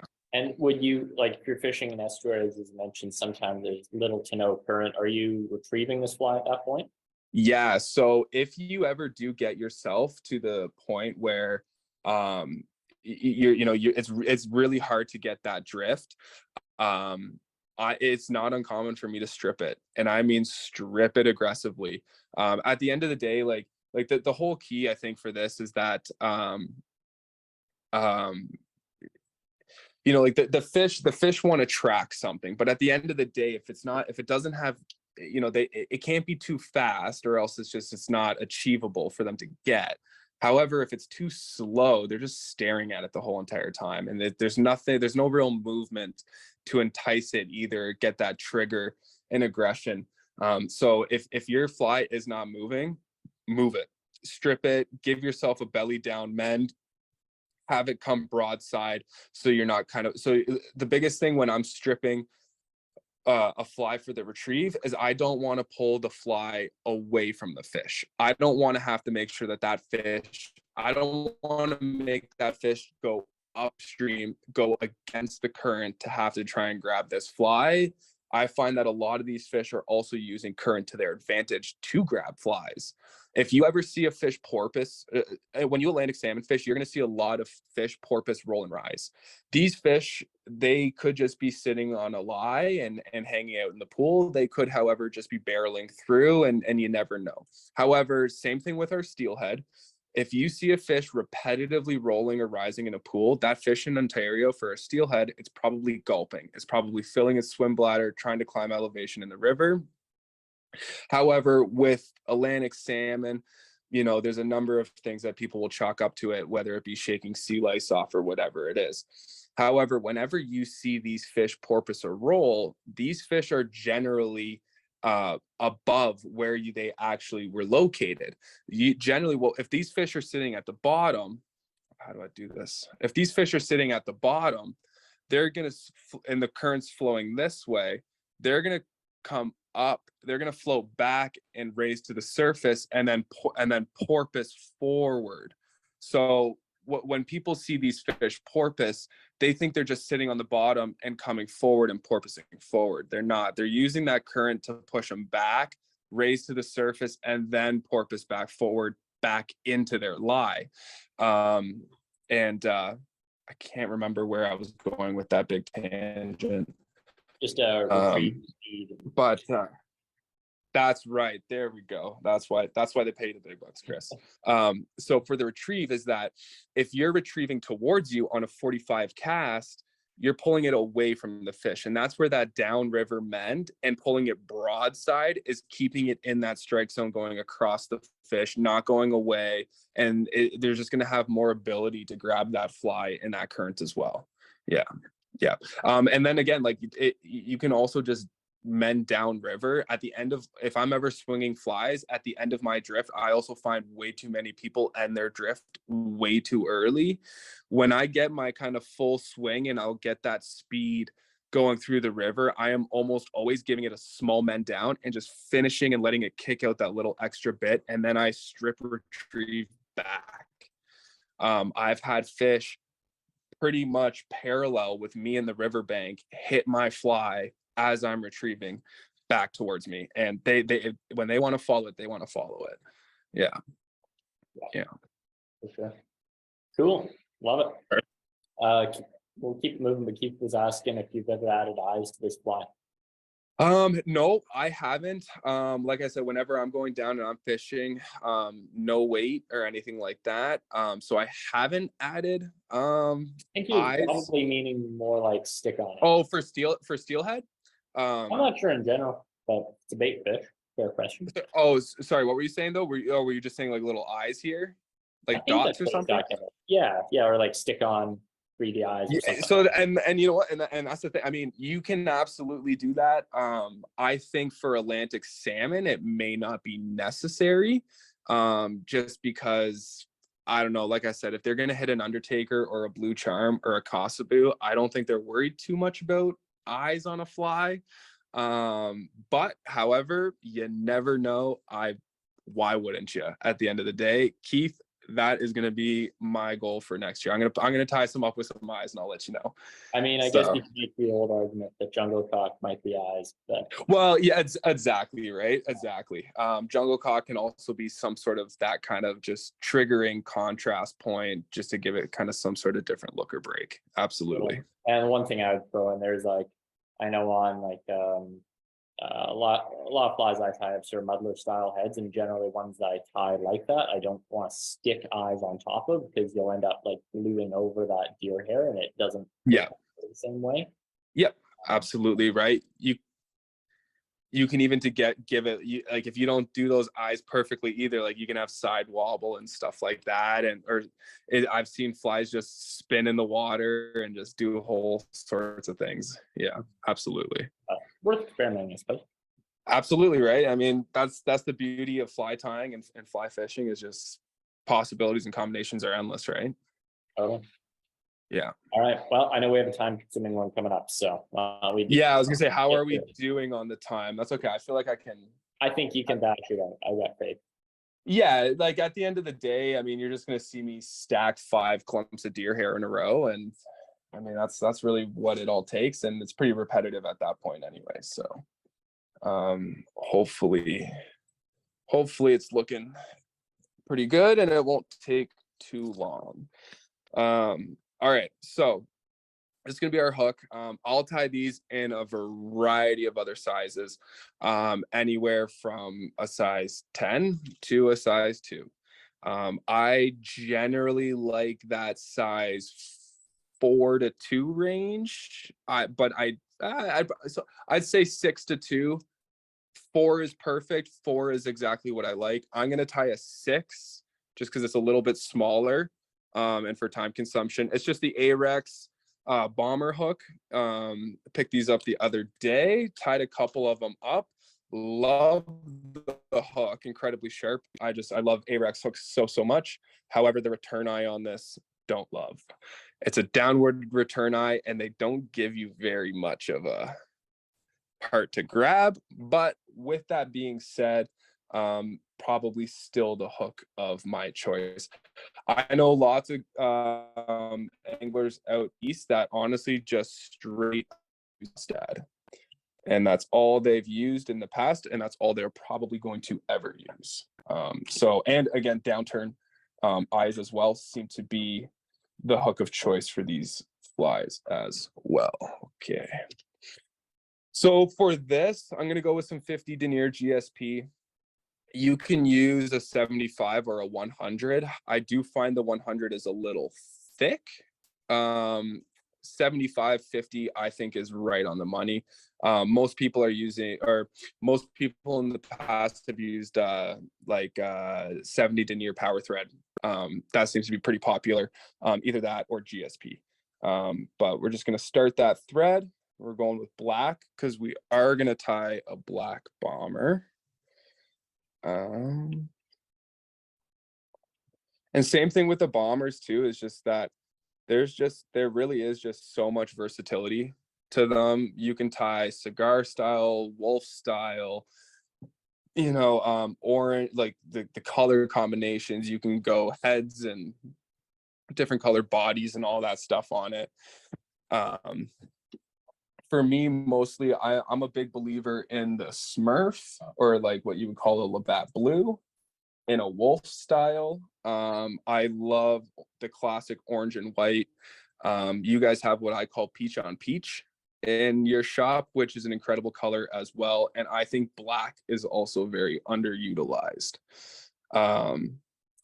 So you can see I'm going to start at the top of the eye, or near the eye. And what I'm doing right in here is I'm just going to try and grab a pretty substantial clump of some calf tail.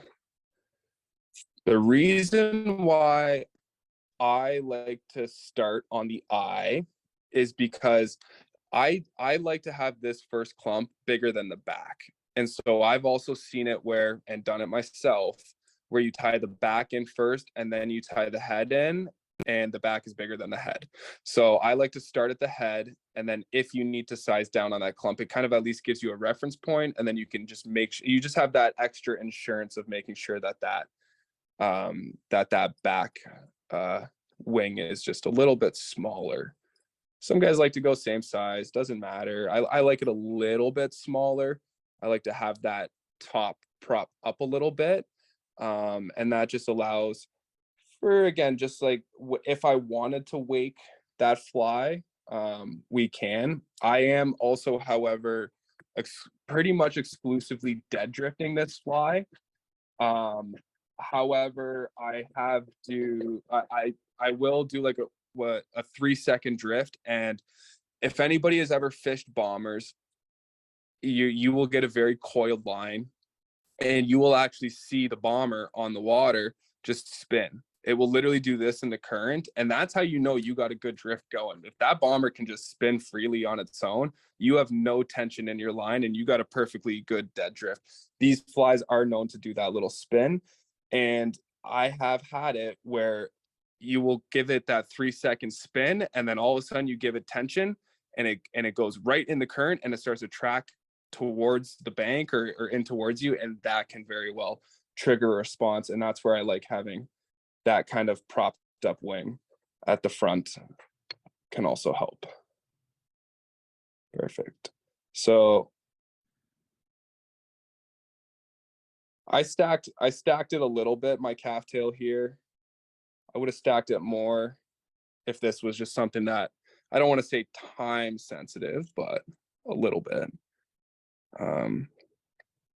And we're going to measure it up here. I like it about just a little shorter than the shank of the hook. You can prop this up. And again, this is all just real preference based. At the end of the day, it's a wing, and it just needs to kind of do the job of a wing. However long you want to make it is really up to you. We're going to give it a couple of tight wraps in there, and we're just going to wrap that just down to the back of or midpoint of the hook. That calf tail's not looking too pretty up there, but that's okay. We can fix all that. Perfect.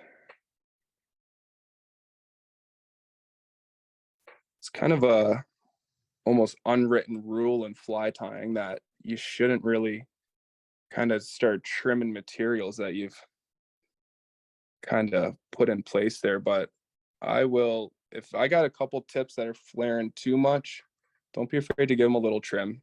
It's not going to make it look too unpresentable there. Perfect. So you can see I just went underneath that wing once as well, and then wrap back over the top. And that's just going to help prop it up a little bit.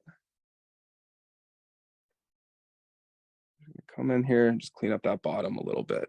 And that's going to be our front wing. Perfect. Come on back. Don't worry about these tips here too much. At the end of the day, it's all going to get covered up in deer hair. And we're also we still have to tie that back piece of calf tail in as well. And when we tie this in, we're going to join it and cut it flush here in the middle. So both of those come together and it kind of creates this nice little layer for us to work with. So we're going to come back. I like to go again just before the barb. I got the barb buried in the vise there. So it's a little hard for you to see, but we're going to stop it just before there. Same thing. Grab your calf tail. Just give it a little, pull out all that under fur. You can give it a brush too if you like. I think I forgot to do that on the first one. Just making sure it's all nice and neat. And I'm going to quickly stack it.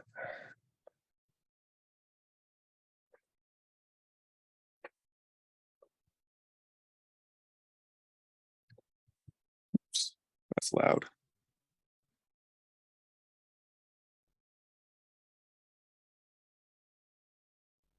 When it comes to fishing these flies too, I think oops, hold on. There we go. Just having everything kind of propped up a little bit and making sure that everything can just sit in that kind of film is very, very key. And so again, don't worry too much about the wings, but we're going to come on in here, just catch it at the back with a couple of loose ones, pull tight a little bit. That wing's a little bit long for my liking, so don't be afraid just to pull it in a little bit with your fingers. And when you get that position that you like, pull that tight and wrap that forward. Perfect. It's looking pretty good.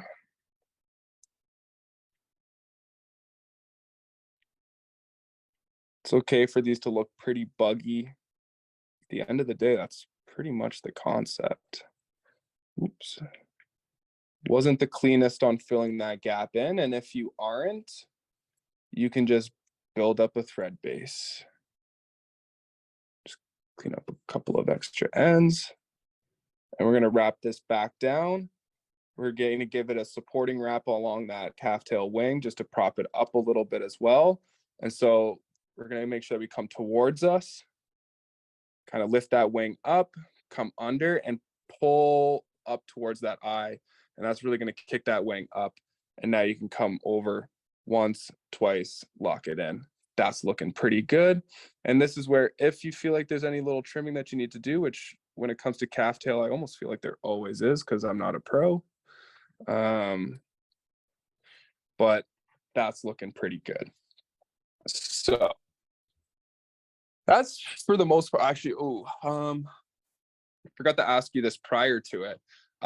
This is again where fly fishing is all about options. There's two ways to tie bombers. You can either tie your hackle in now, or we can tie our hackle in later. Any preference? I would say do what your preference is. Whenever I tie them, I do it after. I just find it easier, but so yeah, I'm gonna do it after. Do you tie a wire, or do you tie any ribbing in, or you just wrap thread back and catch it? Yeah. Do you tie like thread ribbon? Oh, like beforehand? Yeah. No, I usually start my thread up again after the fact. Yeah, and then just wrap back on it. Yeah, okay. Yeah, so that's how I'm gonna tie, because I was gonna ask you about it. The reason why I'm gonna show it that way is, one, you don't have to worry about having your hackle down here and stuff like that. You don't have to worry about accidentally cutting it while you trim. Hold on, I do have one, however, like that. This was one that I've trimmed up, and you can see that I did put that hackle in on the back, and you can add that thread to the top and wrap that up whenever you like. This is, if you were to kind of commercially tie or anything like that, could be potentially how you could do it. However, the way that I'm going to show you is, if your hackle, however, does end up breaking on a fish or a snag or whatever it is, this is a way that you can add hackle back to your fly later. You can just, if that bomber body does not run out, you can just add a hackle. So if you learn how to do it this way, that can be a little bit more versatile. Chris, I do not know how it's possible because my phone was at 100% starting this, but I just got, oh, just kidding. It's behind. I'm at 10%, but I'm going to have to just plug this in. Yeah, that's it. Sure. That's not okay. So not only do I have the tripod, the lamp, and the back plate, I now have a power cord going over my shoulder, my tying shoulder at that. But that's okay. So this is what I got.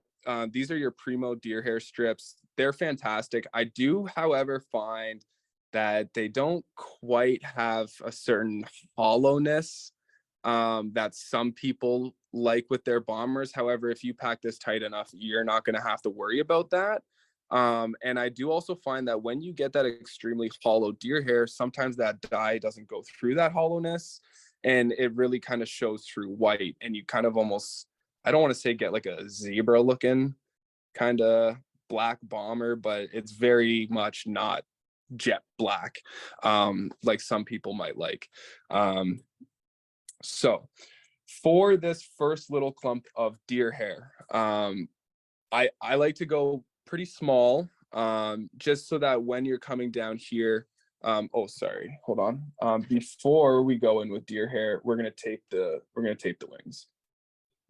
So if you don't have to tape them, I think it's 1,000 times better if you tape them.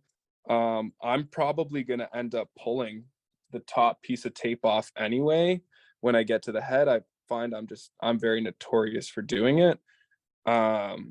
But we'll see what we can do. So just fold that tape over. I find it does not matter going sticky side down. If anything, I find it actually benefits to it.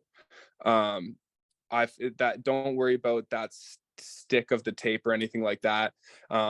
If you tie this in properly, it's not going to matter, and those fibers are not going to come out. You can see how for the top here, I do like to do a little trimming on the tape. When we get close to that head with that deer hair, I find that like you're going to get, even here at the back, I'm not going to trim the back, but you're going to see at the back when that deer hair, when we tie that in and it puffs out, that tape's going to get in the way. So making sure that you got that nice little underneath, especially for that head, I think can be pretty important.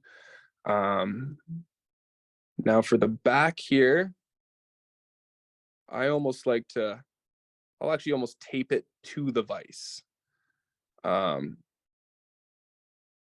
of make sure that tape comes underneath, sticking out a little bit forward. So I will do a little bit of trimming. Probably good to mention that you don't want to use like a duct tape or something for that. No, exactly. I'm just using regular, I don't know, I guess, it's not masking tape, is it? Scotch tape. There we go. Yeah, like a masking tape would do. Yeah. Not super sticky. Yeah, exactly, right. Something that's pretty just easy to work with. There's I've seen other people use it starts with a P. I can't remember the name of it, but there's another tape out there. It's fancy tape. No need to spend the money on it though. Pardon? Painter's tape? No, not painter's tape. I think can't that remember. would too. I think yeah. You gotta take it off after the fact. Exactly. This is like a guard, just so you trim your deer hair after you don't cut your wing. Yeah, exactly. You want to be able to take it off. Exactly. So we're gonna come on in here with the deer hair, and you can use your scissors or anything just to kind of grab these little clumps, make it a little bit easier to work with. I'm gonna probably do this not on camera. People can see there how I'm kind of digging that out. However, I'm going to do all the cutting off camera just so it makes it easier for me. But we're going to start with a pretty small little clump, less than what we did the muddler head with. Even then, I think this might be a little bit much, but that's okay. Comb it out, and you can kind of almost, if you kind of comb it out with a loose grip, if you over grab on that deer hair, comb it out with a loose grip, and you'll just kind of work those fibers out until you get to something that you're kind of suited with. Still a little aggressive. Also, don't worry about making a mess. You're just going to have to accept that. with some of these flies. I don't honestly use a garbage can anymore. I just use a vacuum twice a day. All right, so we're gonna make sure that that thread is pretty close to the back, maybe one thread wrap away, so we don't really go over that back calf tail. Same thing, kind of working with that 1/3 in from the butts. Just one loose wrap, just like so. When we go to make that second, we're going to start to add small bits of tension, pulling away from us. You can see how it's wanting to spin. Follow that tension all the way back up and through. And you can see how that's pretty sparse for the back. And that's, I mean, it might be tough to see, hopefully, if we kind of pull some stuff back here. Won't be too bad. But walk that thread through that little bit of clump of deer hair that you made. And I almost always like to give it small little thread dams going back. And you can see how that just makes sure that everything is pushed back. Once you start to build up these clumps, the last thing you want, it's almost kind of inevitable, but if you can minimize it, that's fantastic. You want to make sure that all those fibers are sticking back, because if you do have anything going forward and then you tie a clump in on top of that, it's just going to get caught and it's going to show in the final product as well. So that's looking pretty good. Now for the second clump, we're going to start getting pretty much what I call that bomber size clump, but not quite there. And the reason why we're starting smaller and working our way larger is because that's going to help us a little bit with the taper when it comes to trimming and stuff like that too. Actually, that's a pretty aggressive clump as well. That's okay. So we're just going to comb it out, making sure to get all that nasty junk in there that you don't want away from your material. Give it a couple of pulls back and forth, making sure that there's no loose ends. You can see the dye is already coming off on my fingers from 2 pinches. And right back, pretty close to that last clump, making sure you're pulling everything back as you go to lay. Get that, remember about that extra thread. You want to make sure that you have enough thread here to get that slack wrap without applying tension as we go forward. See, let's get back there. 1, 2. Roll it around. Couple tight ones to lock that down. Walk that thread through that hair. And here we are. So what I'm going to do here now is this is where we're going to start using our fingers and thumbs to start pushing it back and packing. The reason why I don't do it on the back one is because where we tie it in, it's already close enough to that calf tail wing that we don't want to, again, we don't want to crowd that calf tail wing. And see, you're going to see me buy a Renzetti here soon, Chris, because these jaws, oh, see, look at that. These jaws are just giving out. I can't even pack deer hair without them slipping, but that's looking pretty good. I say I remember the days before my Renzetti too. Yeah, exactly right. This little peak though has given me more than enough flies, so can't complain too much. However, I am dreaming for the days that I can upgrade, which, like I said, honestly will probably be next week or something like that. Perfect.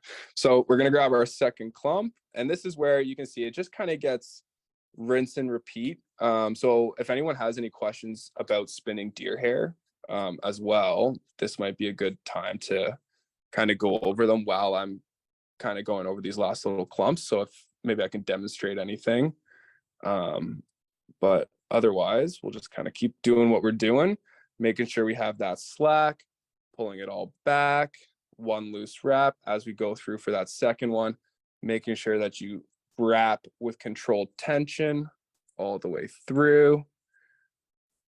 Pull all those butts back, walk that thread through. Couple of locking wraps to secure it. Finger and thumb. And I'm really just using my 3 fingers here. And I basically just have the hook shank going right through the middle, and I'm just pushing back. And I'm making sure, don't be afraid. I cut my nails for the video. Don't need to see my gross guide hands. but it doesn't hurt to have a little extra nail to really get into that deer hair and kind of pack it and stack it and stuff like that. Because at the end of the day, that is going to be the key to how dense it's going to be. Also, the amount of hair that you grab off these clumps. I should say that I haven't really talked too much about it, but I'm definitely grabbing more than a pencil size. I would say almost close to 2 pencil sizes. Rob and I were talking in the shop there the other day about how he finds that your bomber selection in the shop is a little too densely packed. I, however, am absolutely in love with your bomber selection at the shop because of how bushy the hackles are and for how densely packed they are. For me personally as well, you're going to see me probably tie this with a double hackle. I just find just that extra hackle, and that I also very stiff hackle as well. For me, that's what I like to do the job. Ooh, and you can see there, I did not have that slack, put a little too much tension on that wrap, but we'll just back it off and follow that through.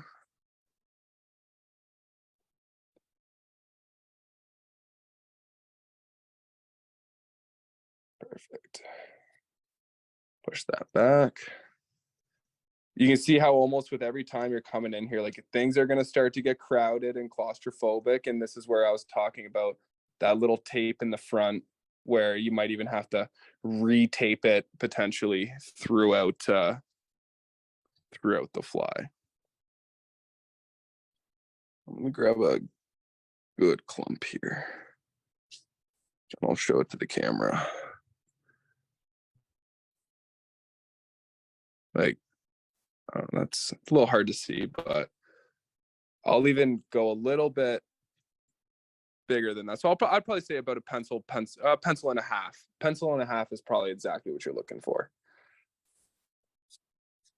Combing that out every step of the way.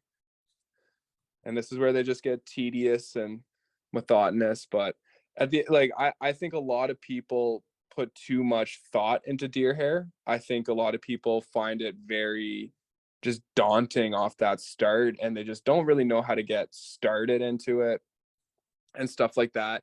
You can really see like once you figure out how to pack and roll and all that stuff, it's really just rinse and repeat. Obviously, you know, there's some flies out there. I'm not sure, but I don't like the way that clump's looking.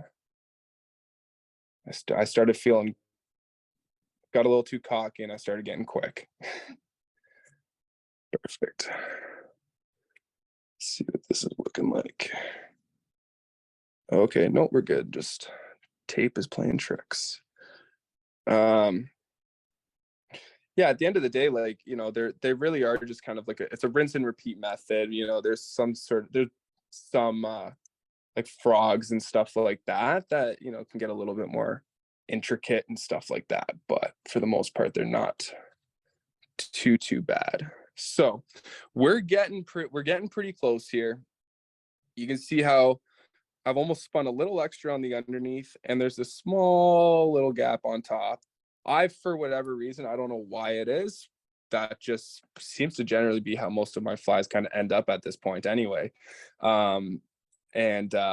You can fill this in a couple ways. You can do like little small clump and just kind of pack it in there, no rolling or anything like that. That's probably what I'll end up doing. And you can see there really isn't too much space in there. Like, I mean, like it's pretty much the width of my scissors sideways. That's it, just the tip right there. And I do find, like, when it comes to bombers as well, a lot of people will crowd that head too much, and they're not going to allow for that room for that hackle to sit in there. So I'm pretty much going to take about a similar size that I started the fly with, that half pencil or less. And that's looking, it's pretty flat and thin. We're going to brush it out, so it's going to get even smaller. And I'm not going to spin this one. I just want to fill that little bit of a gap in, because the underneath is looking pretty good. Don't be afraid to get small on the butts now because you're right near that fly, and you're not going to have very long fibers there. And you can see we're just honestly just going to pull that right in tight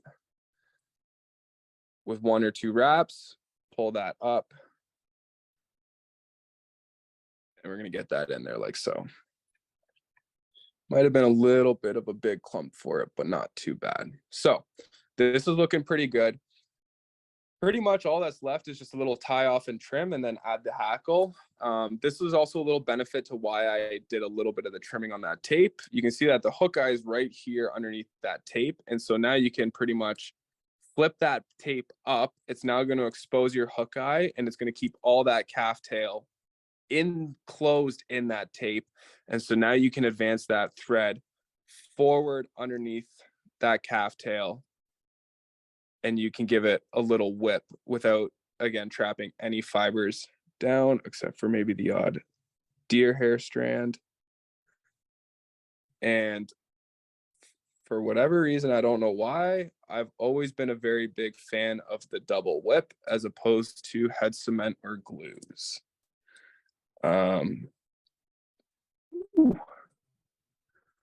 That's looking pretty good. So got a little eager and pulled the tape off too early, but I find, honestly, I more so like the tape more just so I don't trap any of this fiber when I'm stacking and packing. For me, I feel like I'm pretty confident I can keep clear of it while trimming and whatnot.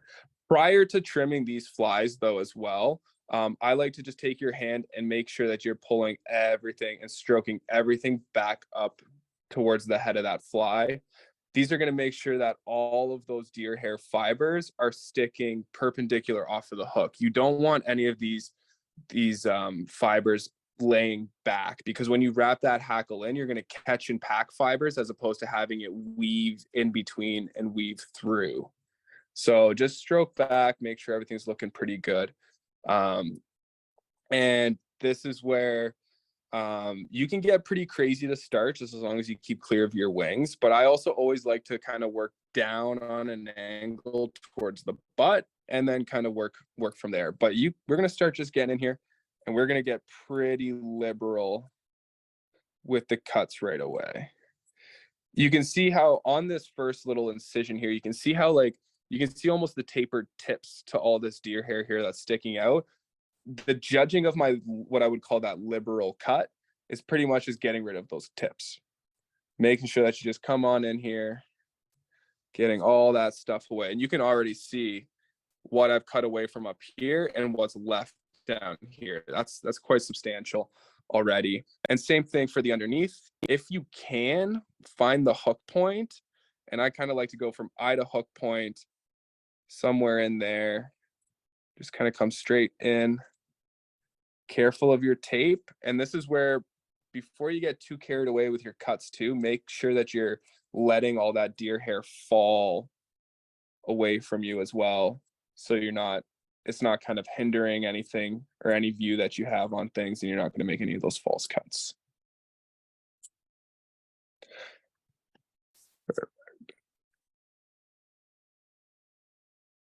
This looks more like a box than a bomber, but we will be fixing that. Perfect. Okay, so we've kind of got all the craziness away. Still not looking great at all, but we're getting there. One of the bigger tips, again, that I was talking about with the muddler, we're going to use it pretty similar kind of style stuff here. One of the things that I almost immediately like to do with my bombers, once I get rid of all that junk, is I like to come to the back here, and I'll actually push these fibers up a little bit. I'll find where that tail starts, and I'm almost going to kind of come straight up a little bit. At the end of the day, we're going to have it tapered like this. So if I come perpendicular with the hook shank, you're not going to interfere with that taper. What we're really doing here is just making sure that we're clearing our calf tail and making sure that all those fibers or all that deer hair is kind of getting away from there. I always find the side of the hook that's closest to you right here is always the hardest little spot to trim, is right in this nook right here, because your jaws of your vise are getting in there and stuff like that. And this is where Again, pulling it out in your hand is going to be very beneficial. However, I'm going to keep it all in the vise here. And again, if you had your tape for the front, I would almost still kind of just do that same similar thing with the front. Your tape is also going to protect it from all these trimmings getting caught in your calf tail. However, quick little blow dry or, just blowing on it or anything like that can help clean it up there afterwards and stuff like that. Perfect. So we kind of got the two wings here cleared, and now we're going to start kind of working on that curvature and stuff like that. I'm going to kind of come off the top here, and I like to kind of go straight and curve. I also wish I bought those curved scissors from you the other day, Chris, but that's okay. I like to start on top, facing a little close to me. That's not going to be a very big bomber. I tried to shorten it up a little bit for the time, but it's going to look a little stubby. And that's okay. Perfect. So come on in here. And you can see I'm really starting to kind of just make sure I have a start and an end that I like, and I'm starting to make this little curvature. And now when I was talking about deer hair work earlier, this is the horizon that I'm talking about. I'm looking away into the backside of the fly, and I'm going to rotate it towards me. If you start rotating it away from you, you're going to start gouging, and you're going to start, before you know it, you're actually going to be cutting into that hook shank as opposed to keeping that perfect circle around. So I find when you're rolling that fly towards you and trimming away from you, you're looking on that horizon, and you're just following that curvature.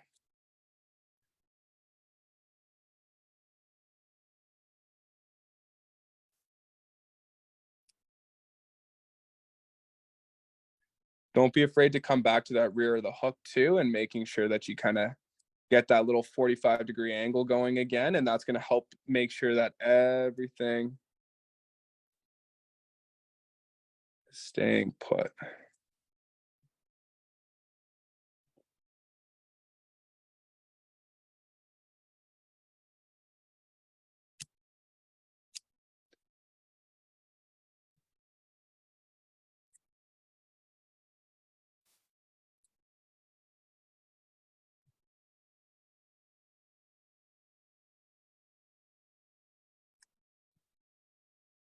Oh boy.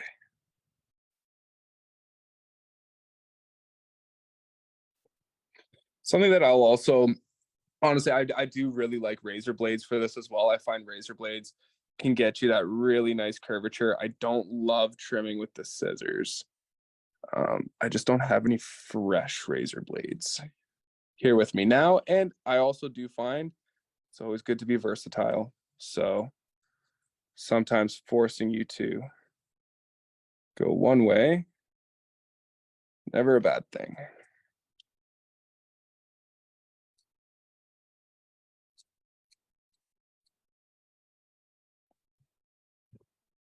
Something that I'll also like to do is making sure that that hook point is also exposed a little bit, because that's going to be able to, you're going to want to make sure that you have that little hook gap in there too, right? You don't want to make sure that you're crowding that gap. You want to make sure that when you set that hook, it's going into that fish as opposed to being impeded by all the material. Just trim some junk away.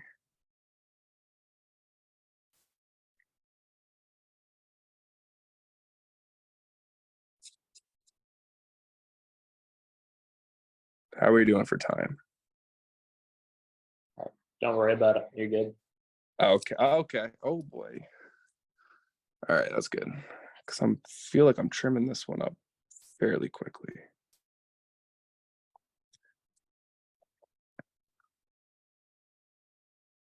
And some people don't like the long, monotonous trimmings and all that stuff. Again, neither do I, but my grade 10 art teacher said I wasn't very good at art. So, You got something to prove. yeah, exactly. Right. But I don't mind them.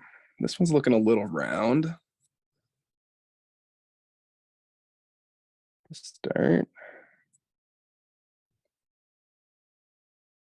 So yeah, sorry. So where I was getting at too is like with the razor blade is when you're working a razor, you kind of you'll almost like bend it and you can walk it.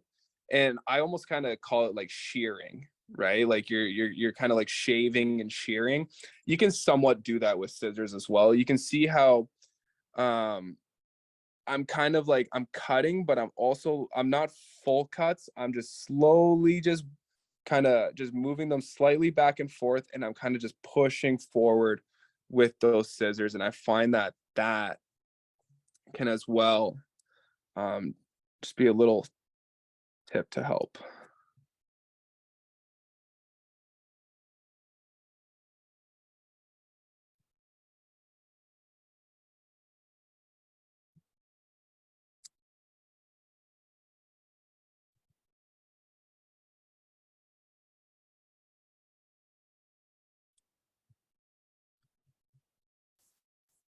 I will thank Graham for the back plate because I will say it is a very big benefit when it comes to these flies. Having something that's going to block that background and really making sure you can focus in on that fly. Like I was saying, I was prepping a couple of these earlier today in case of any mishaps. And by the time you're done one of these flies, you go to look away and everything's kind of blurry for half a second just for how, kind of micro analyzing you are with the deer hair, just kind of staring at it all that time. It's looking a little round, but it's okay.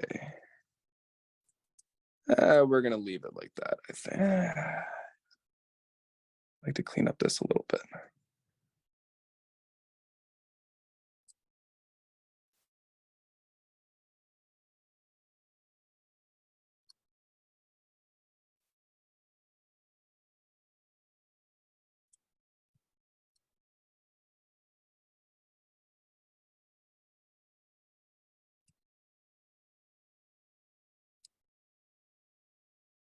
Okay. I'm gonna leave it like that. I think just give it a last little spin.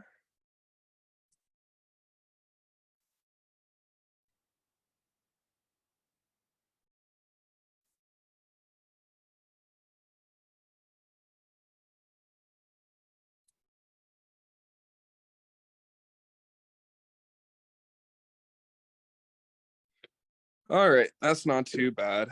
We're gonna leave it. Now, you can probably take this back tape off here now as well. We're gonna call it quits on the trimming. Ooh, boy. Tape's a little sticky. Problem is it tore on me. It didn't come off clean. But you can see comes off as if it was never there. So that's kind of what we're looking with. It's a little short, it's a little fat, but that's okay. I'm not going to complain too much. So first bomber I've tied live, so I'm not going to put too much pressure on it. So what we're going to do now is we're going to go back in with our thread, and this is where we're going to add it on. And this is where I was talking about, if you had that hackle unwrap on a fly, this is a way that as long as you kind of clean it up a little bit, you can add some more back on there. So we're going to pull that calf tail wing back. I'm going to start with some thread above the eye. Wrap that thread around itself. Pull all that back. You really want to make sure that you're not trying to catch any of those fibers. And lock that thread in there just like so. Whoops. Okay, so when it comes to saddle hackle or just hackle in general, there's lots of different options that you can go. One of the biggest tips, however, I will say is like if you're going to get yourself a little hackle gauge like this, it's great for your dry flies and parachute posts and stuff like that. However, if you're trying to size up a size 4 hackle for a bomber, it's going to look ridiculous. I'm pretty big fan. I'm going to show you one right here. I'm pretty big fan of big hackle. That's some pretty big hackle, double wrap, Magnum saddles. However, it's a pretty large fly, right? So even though this is a size 4, and I could have gone a little further on the eye there, you know, you don't want to get too carried away. Ideally, you want the longest feathers that you can find without having too much base here to get carried away. You can see that these are almost like, I don't even know what these would size up to be. These are a size 12 hackle, size maybe like 10 to 12. So fairly small, and I kind of gauge that on the midway point here, where you're going to see most of it. These longer fibers are fantastic for that head of the fly, but this is what we're going to work with. I just pulled this off of a Mepps full cape. You know, full capes give you lots of selection. They also do cost a bit of a pretty penny. The bugger packs that you guys have in the stores, fantastic value for what you get. You can see also a little trick. You're going to come with 2 little pouches. Put one on both sides. Put one on one side, so then you can kind of separate the 2 different styles. You're going to have one that's more longer and thinner, and then you're going to have more of like your strung saddle kind of on the one patch and stuff like that. I picked that up there for some of those orange hackles, bombers there that I'm going to be tying in or tying up as well. So the key for these flies here too is you can see how, like, when I'm folding this feather here, you don't want anything that's going to be too rigid or stiff. You don't want to be able to break that stem. You want to be able to wrap it around that hook and not have any like kind of crimp or anything like that, and whatnot. But you're going to want to have flexibility in that stem, so one, it doesn't break, and it's just way easier to tie in. So because we're starting these at the top of the head, we're going to come to the bottom part of the feather, and we're just going to pull all of that junk off down at the back. I'm hoping, yeah, these feathers should be okay. Perfect. We're going to clean that up. We're just going to give it a little trim. Leave a little bit of space here, because you're going to trim them away, and this will also be how you tie them in. I also like to tie these so you can see how there's a shiny side and a dull side. I like to go shiny side towards you, really making sure that you have that concave side facing towards that fly, and we're going to wrap away from us to put these in here as well. For these stems as well, this will also just be a big tip for tying in any other dry fly hackles or anything like that.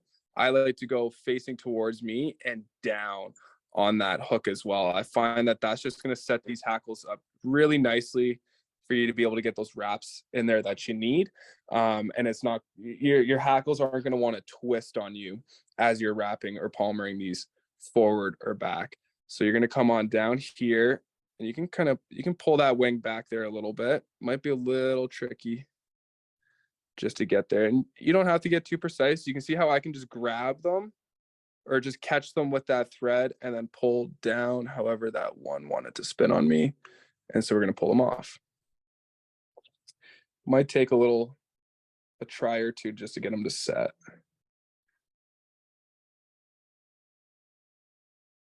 Perfect. Believe it or not, I actually find this to be the trickiest part of the fly.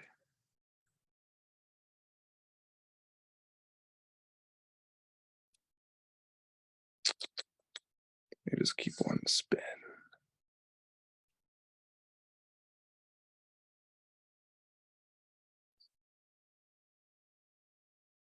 If you want to, you can tie them in one at a time. Oh my lord, see, what is that top one? I try and do 2, but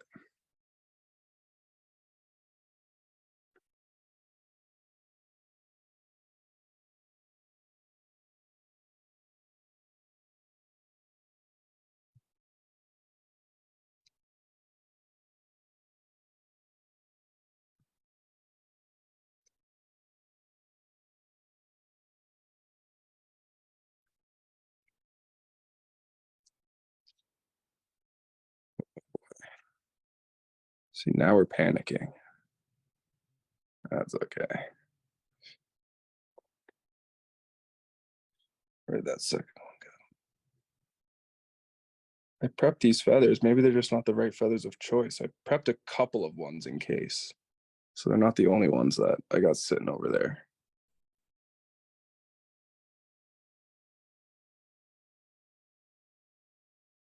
All right, about time. Okay, so where'd those stems go? So we do have these little stems poking back down here. You can take your scissors and we're going to try and corral them again. Sometimes, especially when you're going to put pressure on these hackles while you're wrapping back, it can be common. Just giving those securing wraps isn't enough, especially just because it's on that slick stem. I'll take these little fibers in here and I'm going to bring them back and I'm going to try and catch them on themselves just once or twice.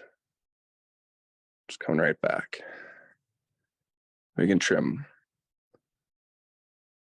up any little bit that's hanging off, and that's looking pretty good.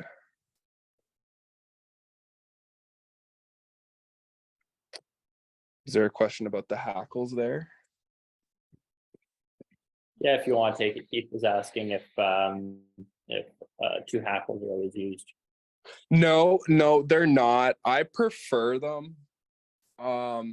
They can be a lot harder to work with, which you may see coming up here now.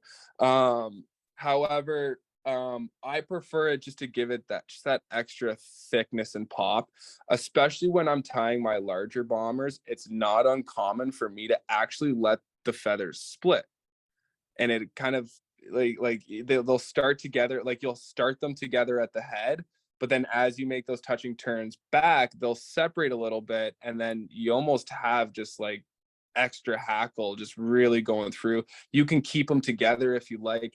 It's completely up to you. Sometimes I almost just kind of tell me what the fly is deciding to do this day. So we'll see what's going to happen here. I do like to, however, make sure that I'm pulling those up tight. You all can also see the reason why I've pulled those little bits of the stem back to double catch itself is to make sure that I can put this tension on here. We're going to make sure that these hackles are flush together, and we're going to pinch them up here with our little hackle pliers. The reason why I'm putting so much tension on it though is so that they don't get too carried away and they don't start to separate too much when we start to wrap. The tighter you pull them together, the less separation that you're going to have when you're wrapping them. However, oh boy, wow, look at that, eh? There you go. All right, so I was trying to figure this out earlier. I'm gonna have to move the back plate away for this. So I'm gonna just have to do that. So I like to go a couple wraps here at the top as well, just to really build that head up. And then we're gonna start carrying it back. Touching wraps. Oops, get a little bit away.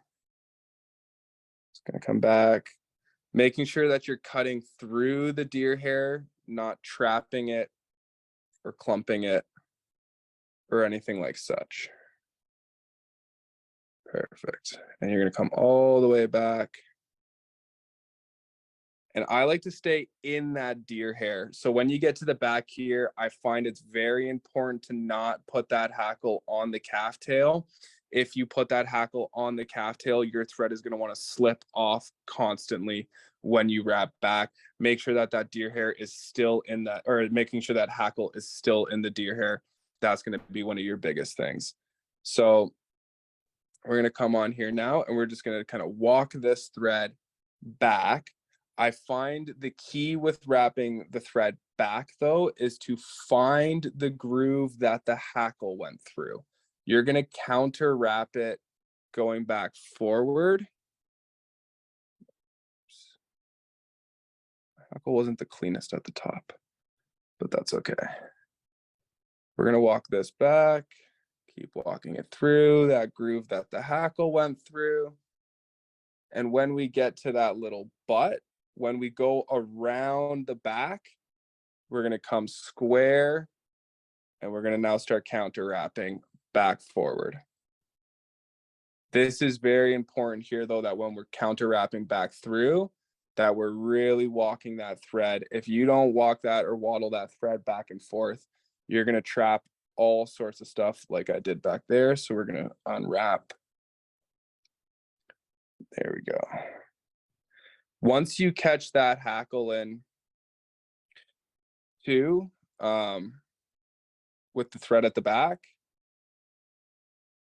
it'll just sit there all on its own.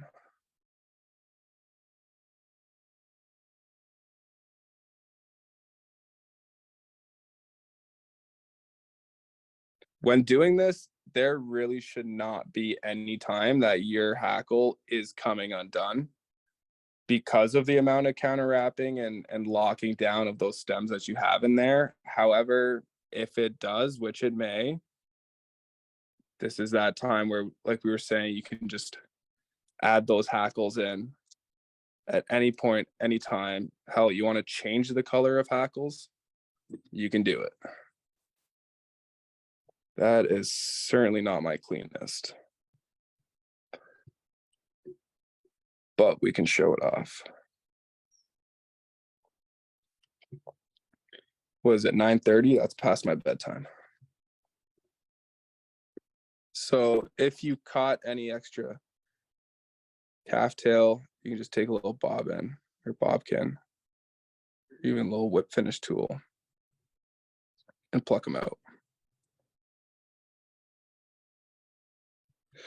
Ah, screw it. I'll give you a pretty one for the photos.